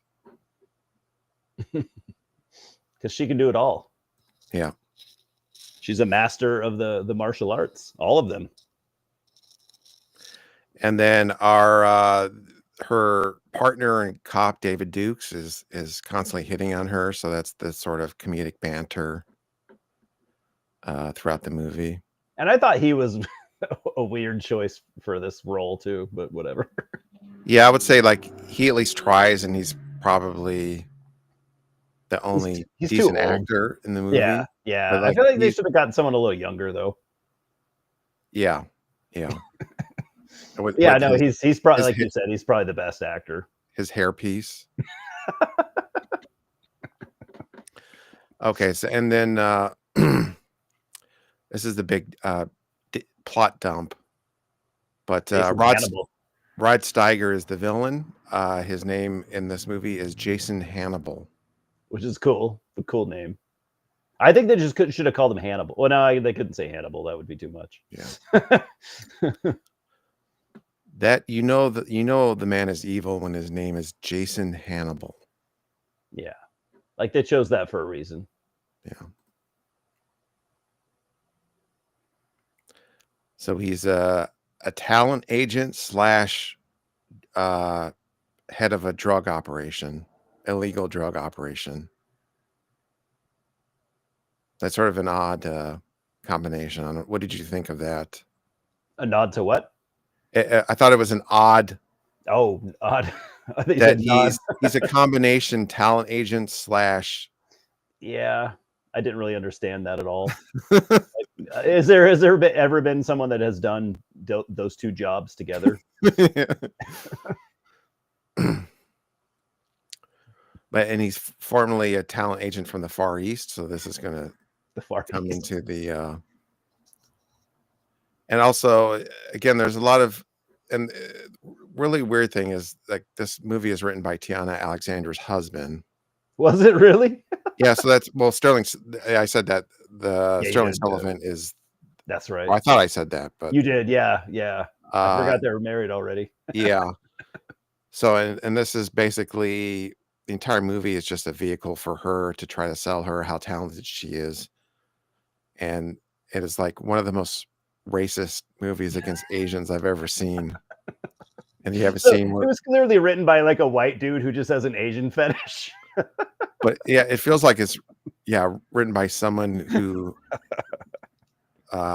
secretly hates Asian women. So she almost runs over this guy at the airport and says, "Jesus, who taught you to drive?" Hey, I mean, nobody knows her better than her husband, right? So I mean, who knows? he knows something.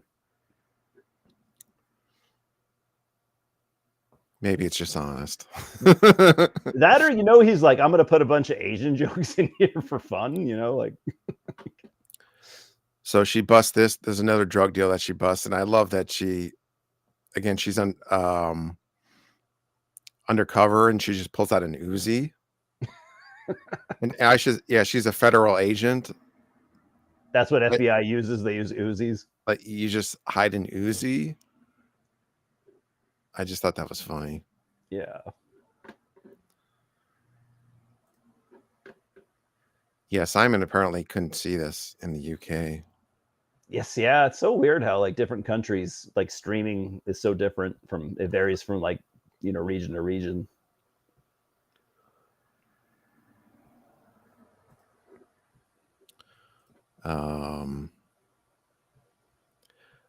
Shot to the nuts. Obviously, if you have a female action star, you need to have a shot to the nuts. Oh yeah, you do. So this is another great piece of filmmaking. So there's this chase scene, and this truck barely grazes this car, the headlight of this car, and let's see what happens. Jesus Christ. All cars back then would just explode, they would just explode. I literally, I don't know about you, but I literally grew up thinking that like cars exploded really easily. I kid you not. I thought like if you shot a car with a gun, it would blow up. Like no matter where you shot it. I thought that as a kid. It was terrifying. Then I learned later on that it's actually really hard to blow up a car by shooting it.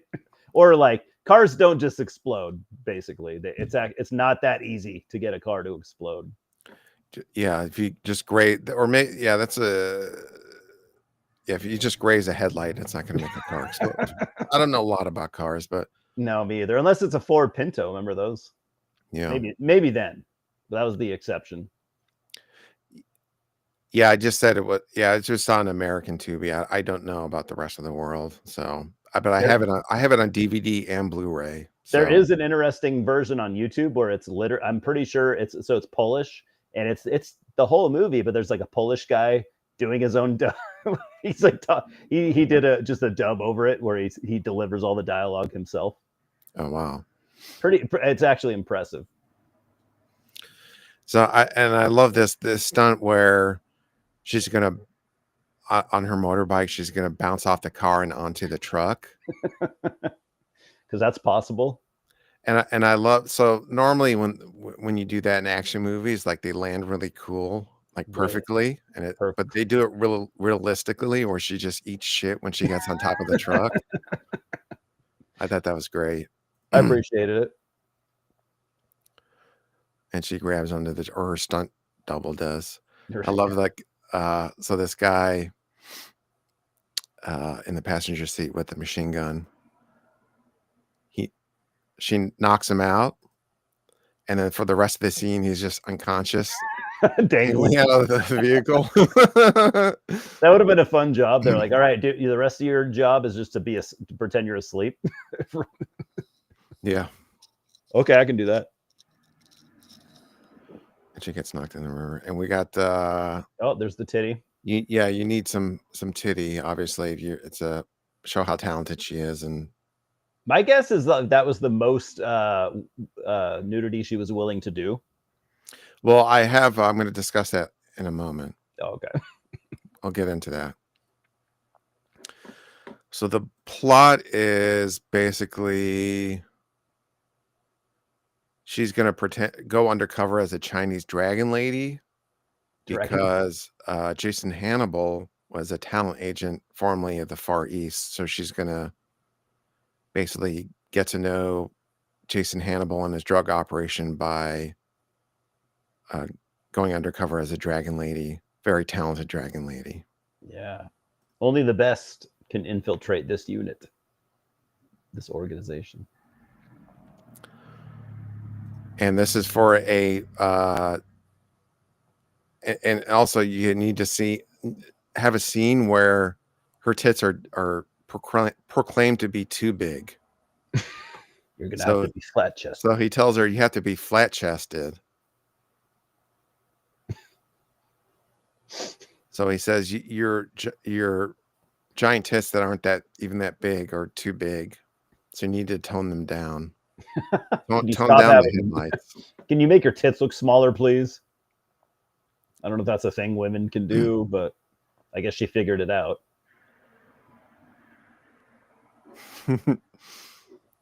She looks good in the Dragon Lady costume, though.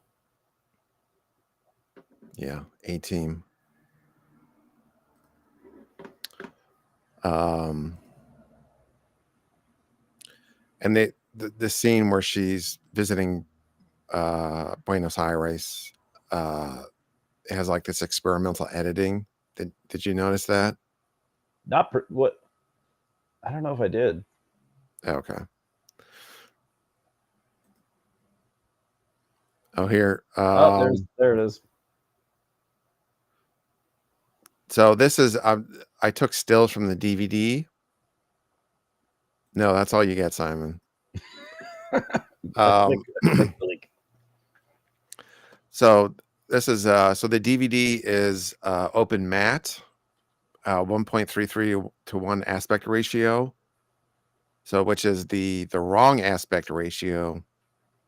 But sometimes this gets you a secret bonus because basically they're supposed to cut off the top and matte the tops and bottom to get to the proper aspect ratio. Oh. In the Blu-ray, you don't see her boob in the shower scene, but on the DVD you do. Weird. Because it's the wrong aspect ratio. And I'll show you another example later. So there's certain movies where you have that happen where you get secret nudity you're not supposed to see because it was supposed to be cropped out. You would think that would turn into an issue later on, when that happens. Does it ever, do you think? Oh, where people complain about it? Yeah. The actress complains about it, probably. But yeah. This is mostly a thing for, like HBO screenings or, VHS and DVD. Yeah. Not really anymore. Yeah, I wouldn't think that would happen nowadays for sure.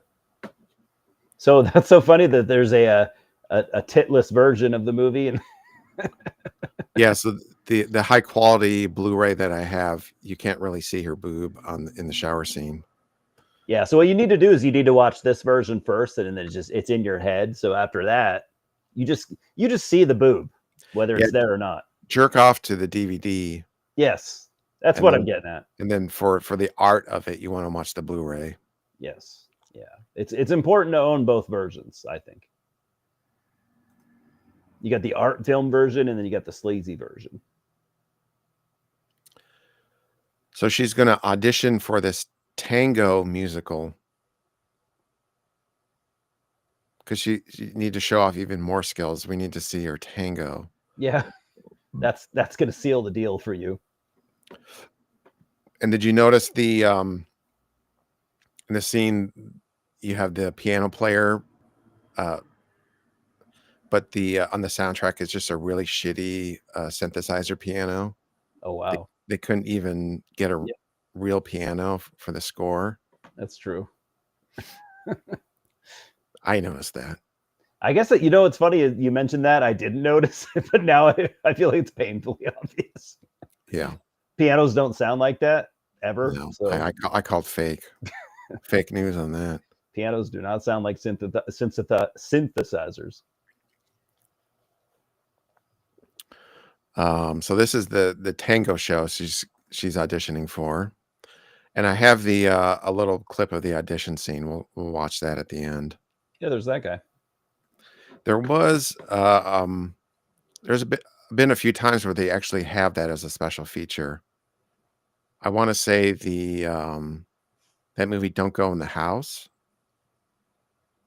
I remember that is the one example where they have like the widescreen DVD, but they as a bonus feature they have like some open matte deleted scenes where you can see the nudity. Yeah, I mean I haven't seen that, but I know I've heard people mention it. I haven't seen. Yeah. So Rod Steiger as the villain. So I have a question for you, Eli. His haircut rules, right? Now, is Rod Steiger drunk because he's ashamed? Or why is he drunk? Or is he ashamed because of his drinking? Oh, it's always so hard to say because like there are so many actors that have been in this position where they're just obviously drunk through the whole thing. And I've always wondered that. So I don't know. I've always wondered is like, yeah, are they ashamed that their career has slumped, or are they just drinking all the time anyways? Were they going to be drunk anyways in, you know, a certain part of their lives? Is Maybe he a like, little bit of both. I can't believe I show up to set drunk and I'm ashamed at my behavior, or I have all the shame. I'm going to have to try to drown it. I That would be can't, my guess. I cannot tell, you know, That would I, be my guess. the second one. Yeah.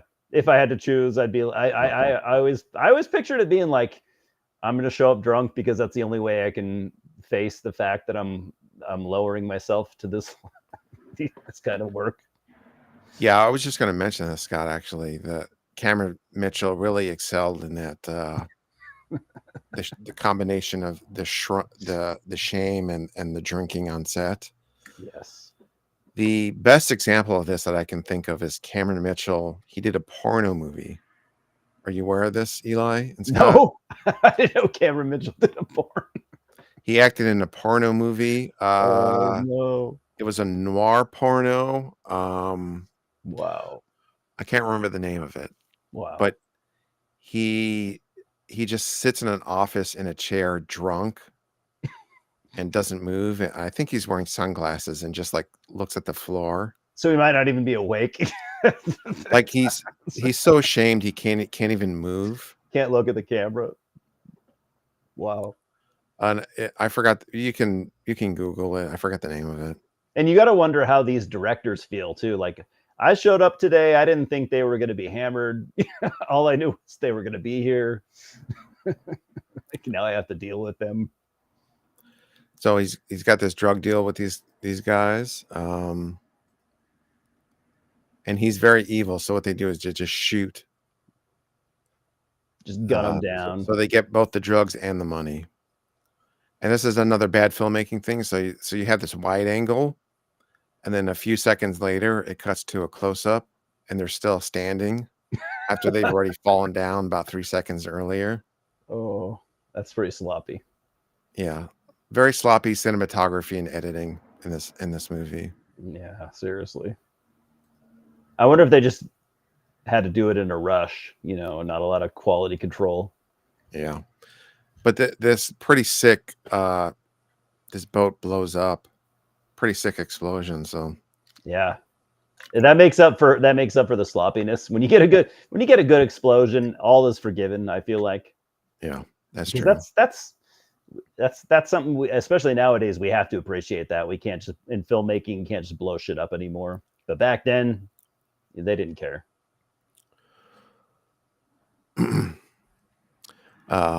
Yeah, so very talented. She can do the tango, and like she does this punch the guy in the chest dance move.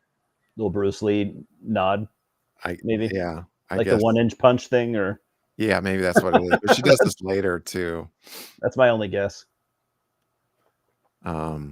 Jason is very impressed.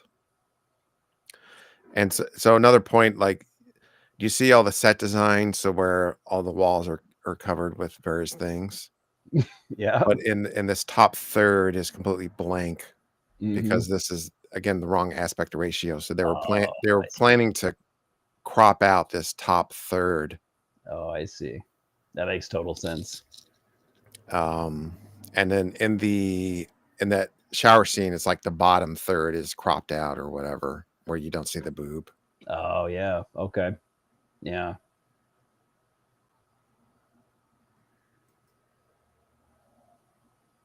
Girls here say you top agent in Argentina.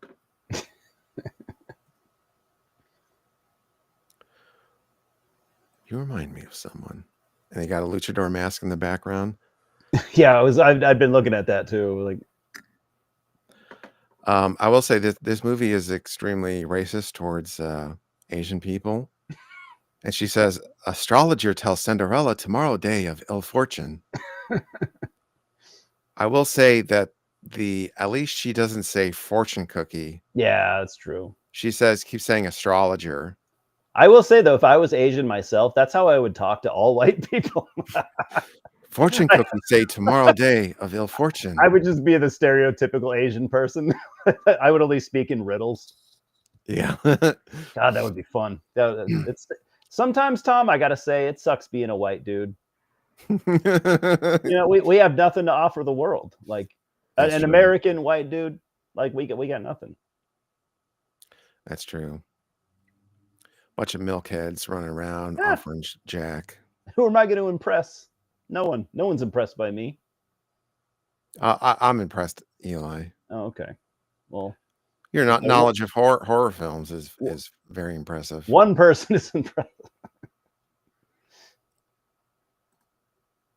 Mr. Hannibal.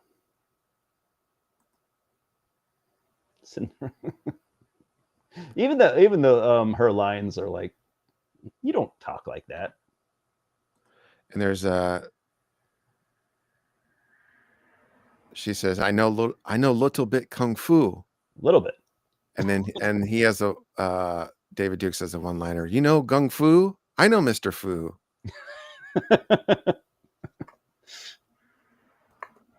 The hell? He does my shirts. Oh God.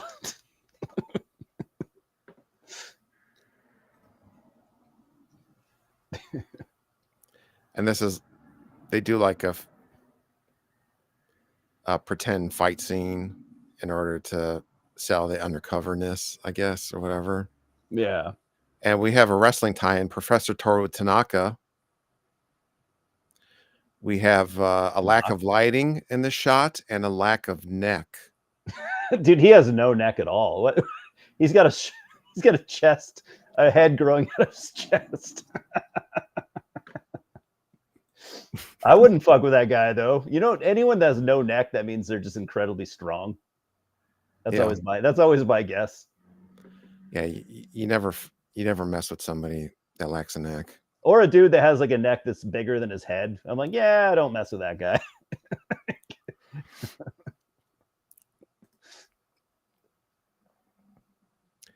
Odd Job. I was thinking the same thing. Simon said Odd Job. That was my exact thought when I saw him for the first time too. Odd Job. Yeah, he has a really funny scene or several scenes in the William Shatner serial killer movie Impulse. Oh, I haven't seen that. I think his name is Karate Joe. Karate Joe. And he gets killed by William Shatner. Fair enough. And it's pretty awesome how he does it. I'm not going to. I've already said too much. Yeah, because now I already want to see it. Big happy dream. And also, I like this idea of show business. So she auditions for this tango show. For Jason Hannibal, the talent agent, and the way it works is the talent agent just says, "I make you a star, and then you're a star." And that's all. That's all it has. It's like the what's her face, Lana Turner thing, where an agent discovers her sitting in a diner and it says, "All right, I make you a star," and that's all. You're a star. That easy. You just need the right person to tell you what you want to hear. And that's it. We'll take care of your needs. She's very happy. She's now a star. Cinderella's so happy. Mr. Hannibal, make me a star. That is what it sounds like, to be fair. So the plot develops, and this plot is truly ridiculous. Do you want to try to explain this, Eli? I'm gonna run to the restroom. Like, what is this drug dealing with the breast implants? Oh, can you explain this plot, or you can try and fail, and I'll be right back. I don't know if there's any way you can really say it correctly.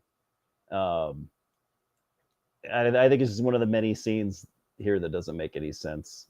I'm sure it was written to make sense, but I just thought it was kind of a flop. It's a funny concept, but yeah, when he lifts up the she's the one, Maria from the club. James, what do you mean was that guy from the Three Ninjas, or is that a joke? Because I remember watching the shit out of the Three Ninjas when I was a kid. and now I kind of want to watch it again because I want to watch the Three Ninjas, and I want to watch the Three Ninjas Kick Back. I think there's only the two. Maybe there's more. Drug cocaine tits, yeah. Which is I think that's a real thing that people have done, is sneaking drugs in like breast implants, or maybe I'm just saying that from movies I've seen. I thought it was real. Yeah, so Jason Hannibal is recruiting ladies in order to, and then tell them, well, if you want to be a star, you need to get breast implants, and then hiding heroin in their breast implants so they can smuggle. Yeah, which is a thing I think people really have done, if I remember correctly. It doesn't seem like the best way to sneak drugs, but maybe it works. Really? I've heard like people, they do the thing where they swallow the baggie full of heroin and it sits in their stomach. Just poop it out. Yeah.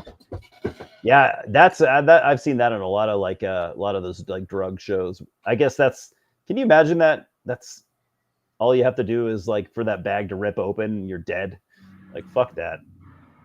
Yeah. Lesson is, don't be a drug mule. It's too dangerous. Again, just stellar acting. You just really feel it in your bones. As to where Bruce Lee was really good at acting with his face. He obviously didn't teach her that. She just looks clueless.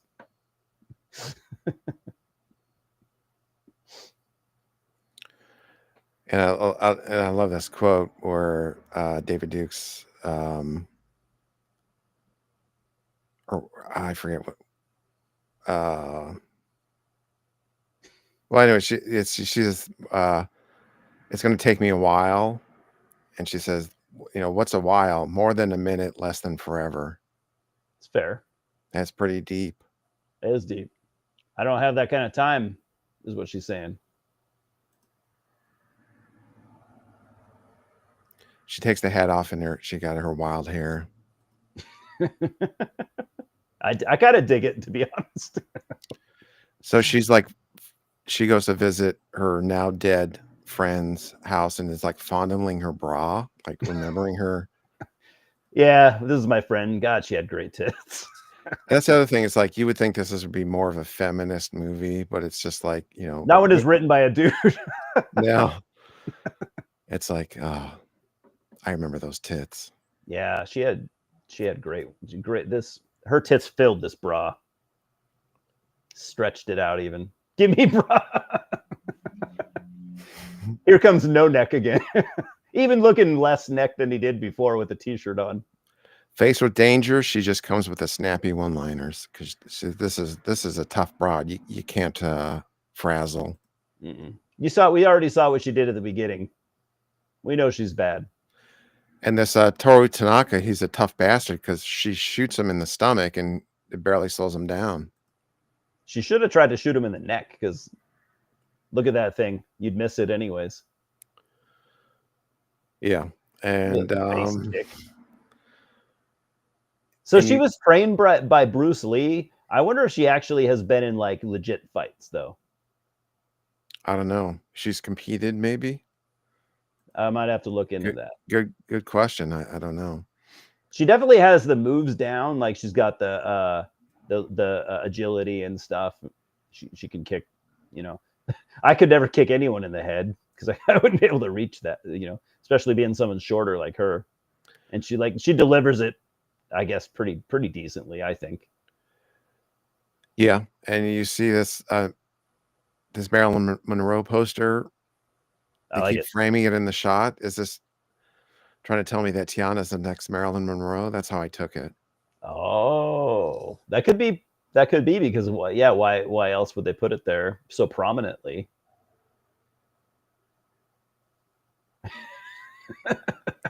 She does like a very he's enjoying this part probably. A very modified Frankensteiner into the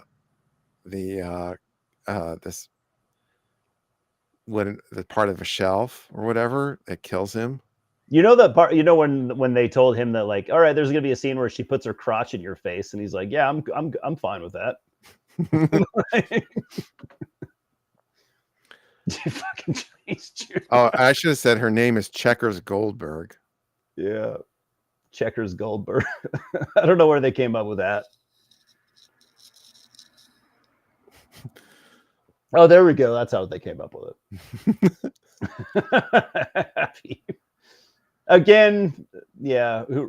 What was her husband doing when he wrote this fucking story? And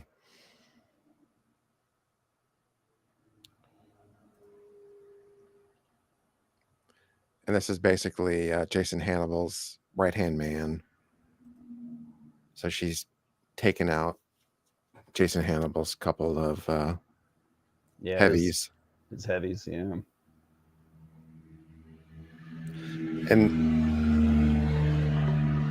there's a lot of bad dialogue. Good bad guys. A lot of bad dialogue, but here he says, Jason says, relatively speaking, it's absolutely painless. To which I have to say that you can't have both of these statements. No. It's either absolute or it's relative. It's like a double negative. Yeah, it's like makes no sense. It's like I'm 100% on board, more or less. Yeah. Okay, which is it? I'm 50% sure this is going to work.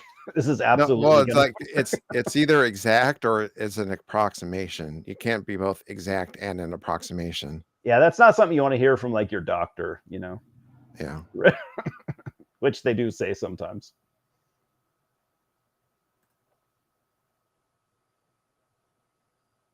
And then he confesses his love to Tiana because she's incredible. Yeah, yeah. Everyone was in love with her, all the characters in this movie. And she goes to get her fake tits, and they have guards with guns in front of wherever this doctor is supposed to be, which is odd. It's never skeptical or sketchy. I just love thinking about like she's in the operating room to get breast implants, and she turns to the guy paying for it, and she says, "Then I become big star." I just imagine the doctor is about to do it, and he's hearing this. Yeah, like what the fuck? Sure. Yeah, that's what will happen. You're going to be a star.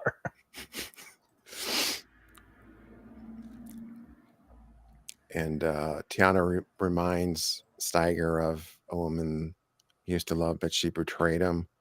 So I shot her because he's evil. Yeah. She had it coming. And we got the big action showdown. Two gangs shooting at each other around this house while Tiana's inside. I hear a pop sound. We go see what happened outside.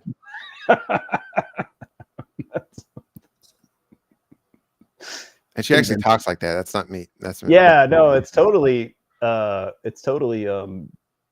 literal, you know. That's the right dialogue. That's my son's name, Brody. Spelled that way too. So she does a sexy dance. So she's this heavy is holding her hostage, but she decides I'm going to do a sexy dance to get out of this situation. Yeah, which always works, you know. Yeah, so she kicks him while she's doing the sexy dance, and does karate chop to the tummy. Make him shit himself right there. See, look at that kick. That's what I'm talking about. She can reach. She knows how to fight. I think she kicks him in the nuts. Yeah. And then she grabs a knife with her foot and stabs him. Pretty impressive that she can get that kind of torque on a with your toes. With your toes. I don't think I could pull that off. Tom, that reminds me of that one movie. Maybe you remember this. I think it was one of the remember those American Ninja movies? Mm-hmm. Was there a scene in one of those where there's like a guy? I've had this memory for a while where like there's a ninja he's like dangling from a helicopter, and he puts a ninja star. He like pokes it in his ninja shoe, whatever that is, and he like kicks a guy with it with a ninja star. Yeah, is that? I've been trying to figure out what movie that was. Is that part 2? I do think I do remember that. Yeah, I'm gonna have to rewatch it. It's been haunting me for a while. This is another case of bad cinematography. So you're supposed to believe that these two are in two different planes and can't see each other. But the way it's shot and with the angle, it looks like they're on the same plane. So then, does that make sense? They're supposed to not be able to see each other, and then her leg wraps around the corner and kicks him in the face. But it just looks like they're standing next to each other. Yeah, it does. Like you can't kick someone from around the corner. I don't think hard enough to even do much. You know, even if you could, if your leg could do it. He'd just probably be like, what the fuck? This is just like we saw earlier. This is just very bad cinematography. Yeah, the physics and everything just they don't make any sense. And she does a thing where she's hanging the pipe, and then she wraps her feet around the guy's head and twirls him into a oil drum or whatever.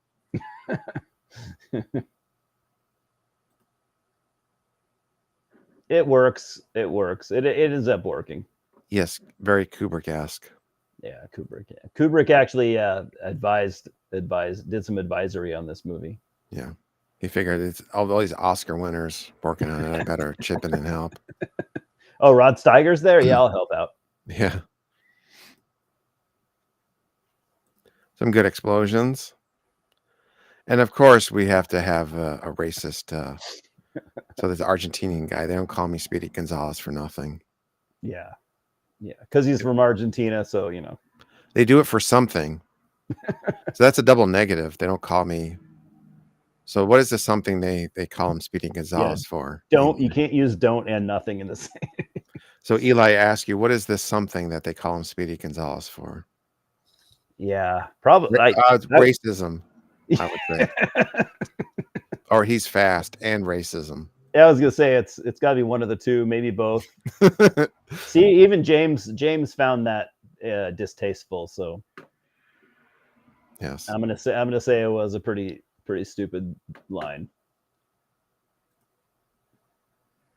This is a Mexican standoff. Speaking of distasteful,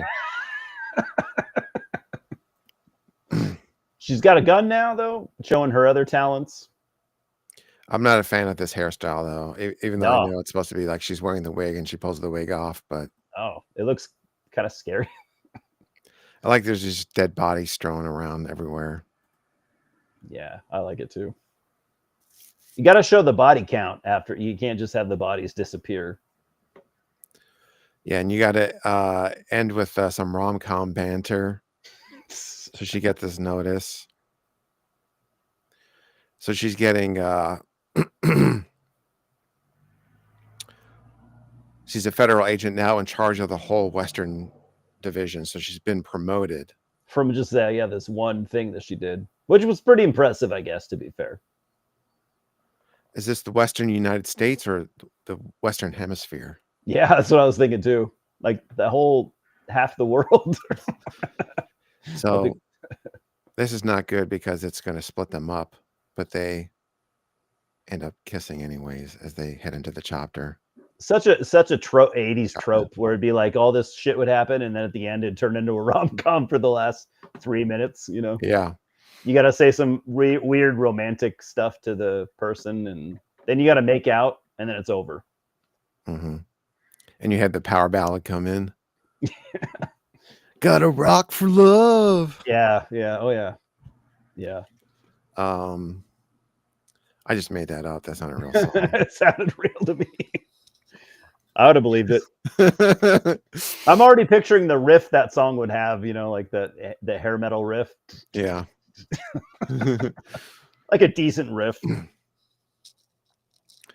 So overall, what did you think of this movie? I think it's very entertaining. And I was gonna say it's not boring. You're never bored. You're not, you know, if you put this on and you like action movies, you're probably not going to turn it off out of like disgust. But I would describe it as very much a vanity project. Yeah. So this is trying to make Tiana look like the shit, the ultra talented.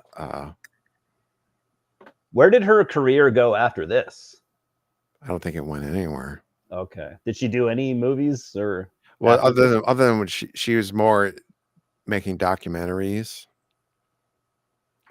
but I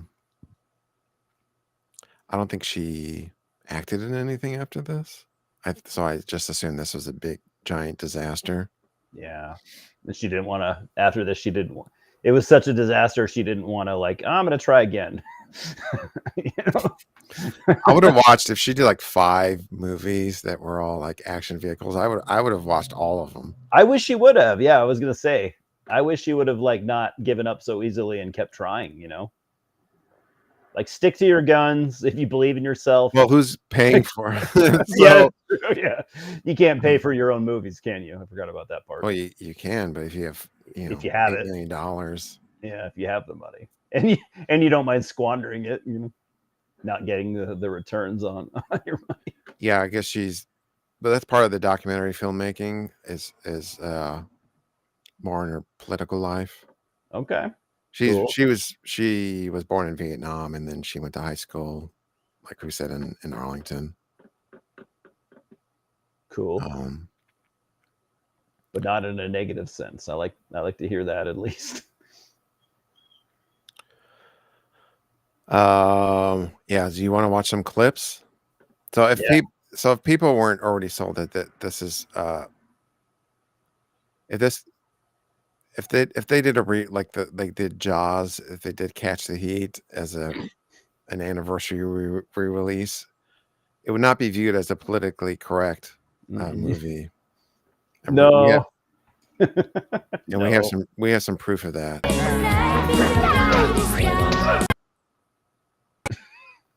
So we're gonna oh my gosh. Did you hear that? I did. Louis.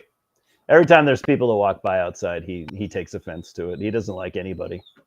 He does. He likes everybody, but not when they're outside. Midnight sleeping. He's been in the background sleeping the entire time. Yeah, typical cat. I have a dog that's just, acting crazy, and you have a cat sleeping. That's dogs. Yeah. Midnight's kind of a night owl. So this is usually like. So this is his early morning, probably. Yeah. He's about to wake up. Yeah.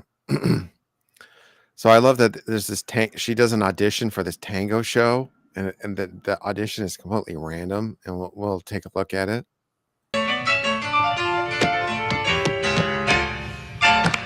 Bravo. Now, what do you call that dance?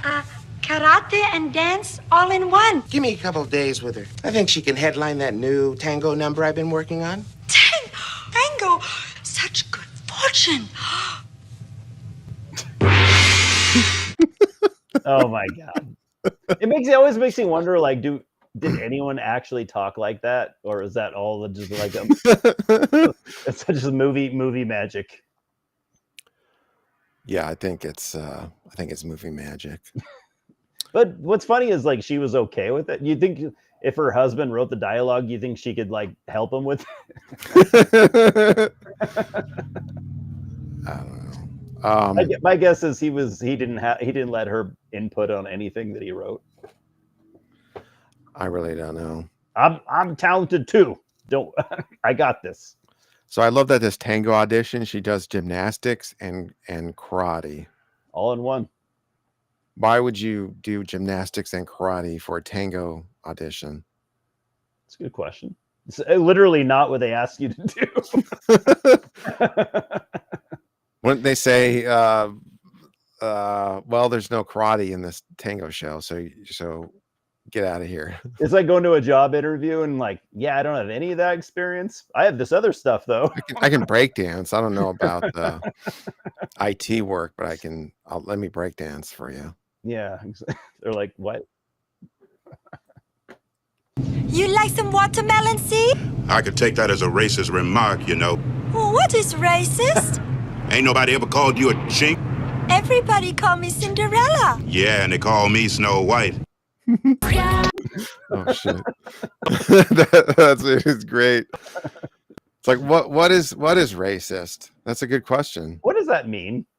Like they're making like she's 10 years old or like 5 years old. She doesn't know anything. But yeah, you really should not be offering watermelon seeds to to a black gentleman. No, I didn't know I didn't know eating watermelon seeds was a thing. But if I had some, I wouldn't. I would not offer them to a black person. What is racist? Not to be mean. Not that I wouldn't want them to enjoy some good, tasty watermelon seeds. He should have said, "Fortune cookies say racism bad." Yeah, he should have. he should have. Yeah, he should have backfired it on her, reversed it.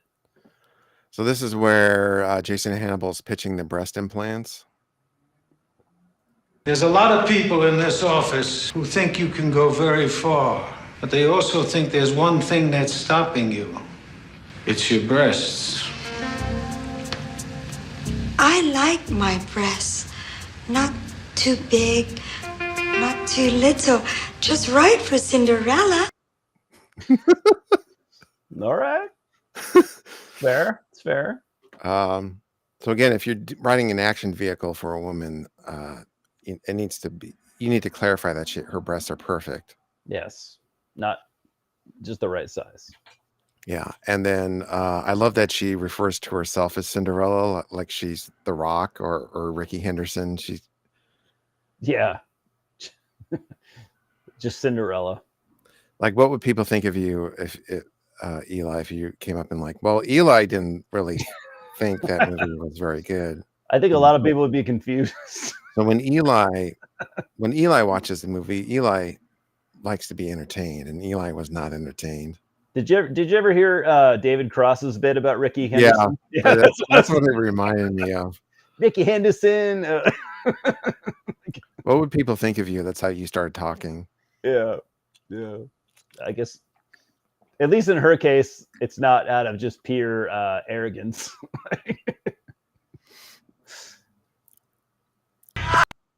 And I love this scene here. So she finds out about the breast implant drug operation, right? So she's very angry about this. It's pretty upsetting. Why did you turn the knob? Why did you use the knob? What is the matter with you? I know how they've been doing it. Stuff the dope up into their breasts. Oh! Jesus Christ. This is... I was so mad at that Hannibal sitting there in his office. I wanted to kill him. Talent agent. He's a monster. She's given it her all, and that's supposed to be her Oscar scene. Her Oscar scene. Oh. So I don't know if you got that from that clip, but she's supposed to be angry. Did you get that out of that clip, Eli? Yeah, dramatic and angry. It definitely looked like pretending to be angry, but angry still. See, acting is really not that hard. I want to have a scene in the movie where I'm like, I can't believe Eli. Oh, you go around your house throwing stuff. Yeah. And I chop a door open. Yeah. It's not that hard. And the door opens really easily. It just kind of falls down. In that scene, they just took out the hinges or whatever, and she kicked it and it just fell down. It didn't break or anything. Well, Scott, I was very entertained by the racism. She did say "me Cinderella" quite a bit, to be fair. Like every scene, every scene she's in. Me Cinderella. All right. Any final thoughts of this masterpiece? It was fun. It was a fun movie, like you said. If someone told me that was a canon action movie, I would have been like, I wouldn't even probably Googled it.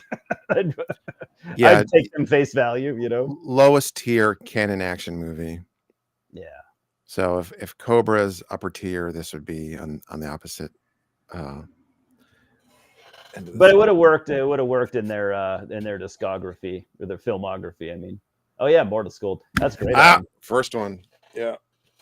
I actually I like the first three. I think I actually pretty much like all the Mortal Skull stuff. I don't think I've ever heard anything from them I didn't like. I like the first four. I haven't heard anything past that. That might be all they have. God, they may only have 4 or 5 albums. They did a comeback album a couple years ago, which actually was pretty good. Yeah, I haven't heard it, but they got more technical as they went along. And then they did like there's that album Surface. Did you hear that one? That might have Yeah. been like the third or fourth. That's the fourth one, I think. Yeah, I like it. It's kind of like more dumbed down, but it's still good. Yeah, I can't remember. Yeah, I might be wrong, but me too. Me too. anyway. Cool band, though. Oh, absolutely. Milwaukee. Was it Milwaukee? Or I am think I so. thinking of? Yeah, I okay. think so. Yeah. Home of Mike Stacklasa. Yeah, I was gonna say, or am I thinking of the Milwaukee Metal Fest? I don't know. That's what I remember them being like a Wisconsin band.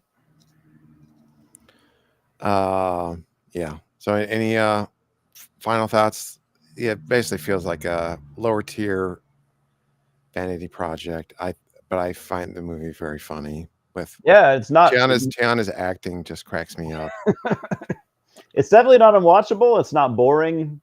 It's not like a well-made movie, but I think they tried. I think they tried for it to be that, or at least they have. Simon says they have 3 albums in the last 6 years. Yeah, I was gonna say I thought that they've been actually since they came back. I think they've been steady, but I think I heard their first comeback album. I think is actually pretty solid. I pretty much liked it right from the start. Okay, cool. It sounded like them. Yeah, I should check them out. But I'm always stuck in the old school, like me and J Dog. Me too, but like when even when an old band puts out a new album, I always want to hear it and see if they, see if they still have it or not, or if it's just going to be like one of those like, I don't want to say cash grab because I don't think that's the case most of the time with these old guys. It could be sometimes, but there's never money to be made. With the death metal bands, there's usually not enough cash to grab. Not a cash grab, but yeah, maybe sometimes it's kind of like I want to try to regain my glory or whatever, but. Yeah, no, there's no money to be made being a cash grab death metal band.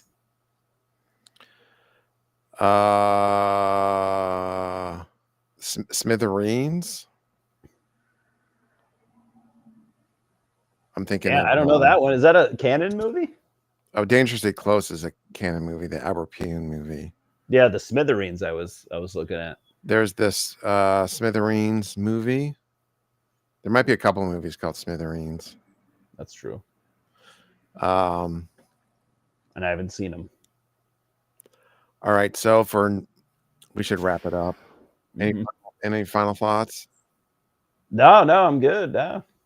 It was a fun movie. I might actually go buy that Blu-ray that you have because it looks cool. I'd watch it again. Yeah, so Kino has really good sales a few times a year, so I would always wait for its on. So I think I got it for like $8. I would definitely pay $8 for a nice Blu-ray like that. But yeah, if you're buying Kino stuff directly from the website, just wait for one of their sales. I would say. I'll have to sign up on their email list.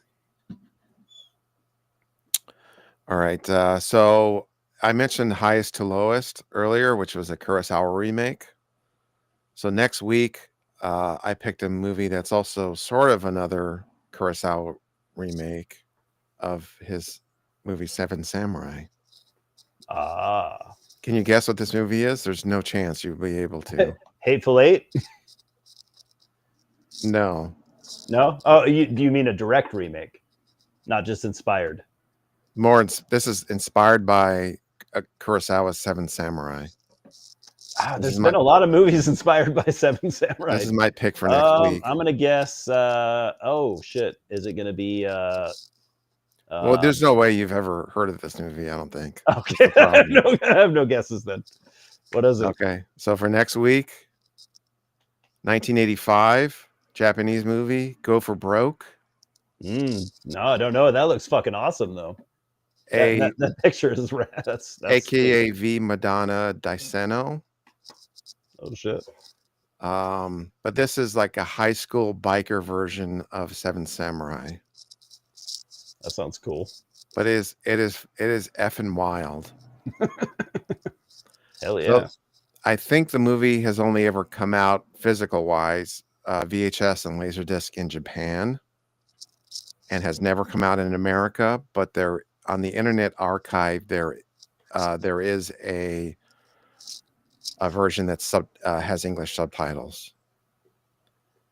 And Interesting. I'll send you guys. I have just a digital copy. I'll send you guys. So this is So you own this movie physically? no. I just Oh, have a okay. digital Gotcha. copy of it. Oh, okay. I think the only physical copies are Japanese VHS and Laserdisc. Laserdisc, yeah, that'd be sick to have that But Japanese laser. but on the Internet Archive, there is an English subtitled copy of it. Mm-hmm. Wow, damn. So this movie is very unseen or underseen, I should say. That's a badass image, though. That cover that you showed, that looks really cool. But it's like a high school biker version of Seven Samurai that gets crazy. I like it. Seven Samurai is an awesome movie, and it just like there's so many movies or filmmakers that have taken inspiration from it. And there's like a wrestling tie-in because one of the people they recruit is a female wrestler, so they go to like a wrestling school and get a wrestler. That's cool. All right. Is Scott still in the chat? Did he pass out? He might be lurking somewhere. Thank you, Scott. We enjoyed your technical difficulties. It was very entertaining. It was fun. Thank you, Simon and James. Thank you for everyone else for watching. Yeah. So Go for Broke, 1985. V Madonna di Seno is the other title. It's on the Internet Archive. Oh, so you can watch it from the Internet Archive, I assume. Yeah, so go. Okay. It was, or at least last time I checked, unless somebody removed it, but should be there. Internet Archive's cool for like those movies that are lost to time, you know. So watch out for sharks, Scott. Be careful. Yeah, they're all over Michigan, I hear. This big shark problem they have. Actually, I think Lake Michigan nowadays is overrun with sharks. They had some kind of a weird shark issue, and that's all there is in Lake Michigan now. Yeah, just well, there's water. That's all you need to have a shark, in my opinion. Yeah, the shark especially. Yeah, sharks ate all of the other fish and what have you. And then they mutated, and yeah, that's what happens in this in Michigan. James is going to see Beharit. That's pretty cool. No shit. Oh, they must be playing. I wonder if they're playing one of those like Destroying Texas fests. That would make the most sense, I would think. All right. Thank you, everybody. I'll sign off. I'll leave it my end banner, as I call it. Thank you for watching. Have a lovely night.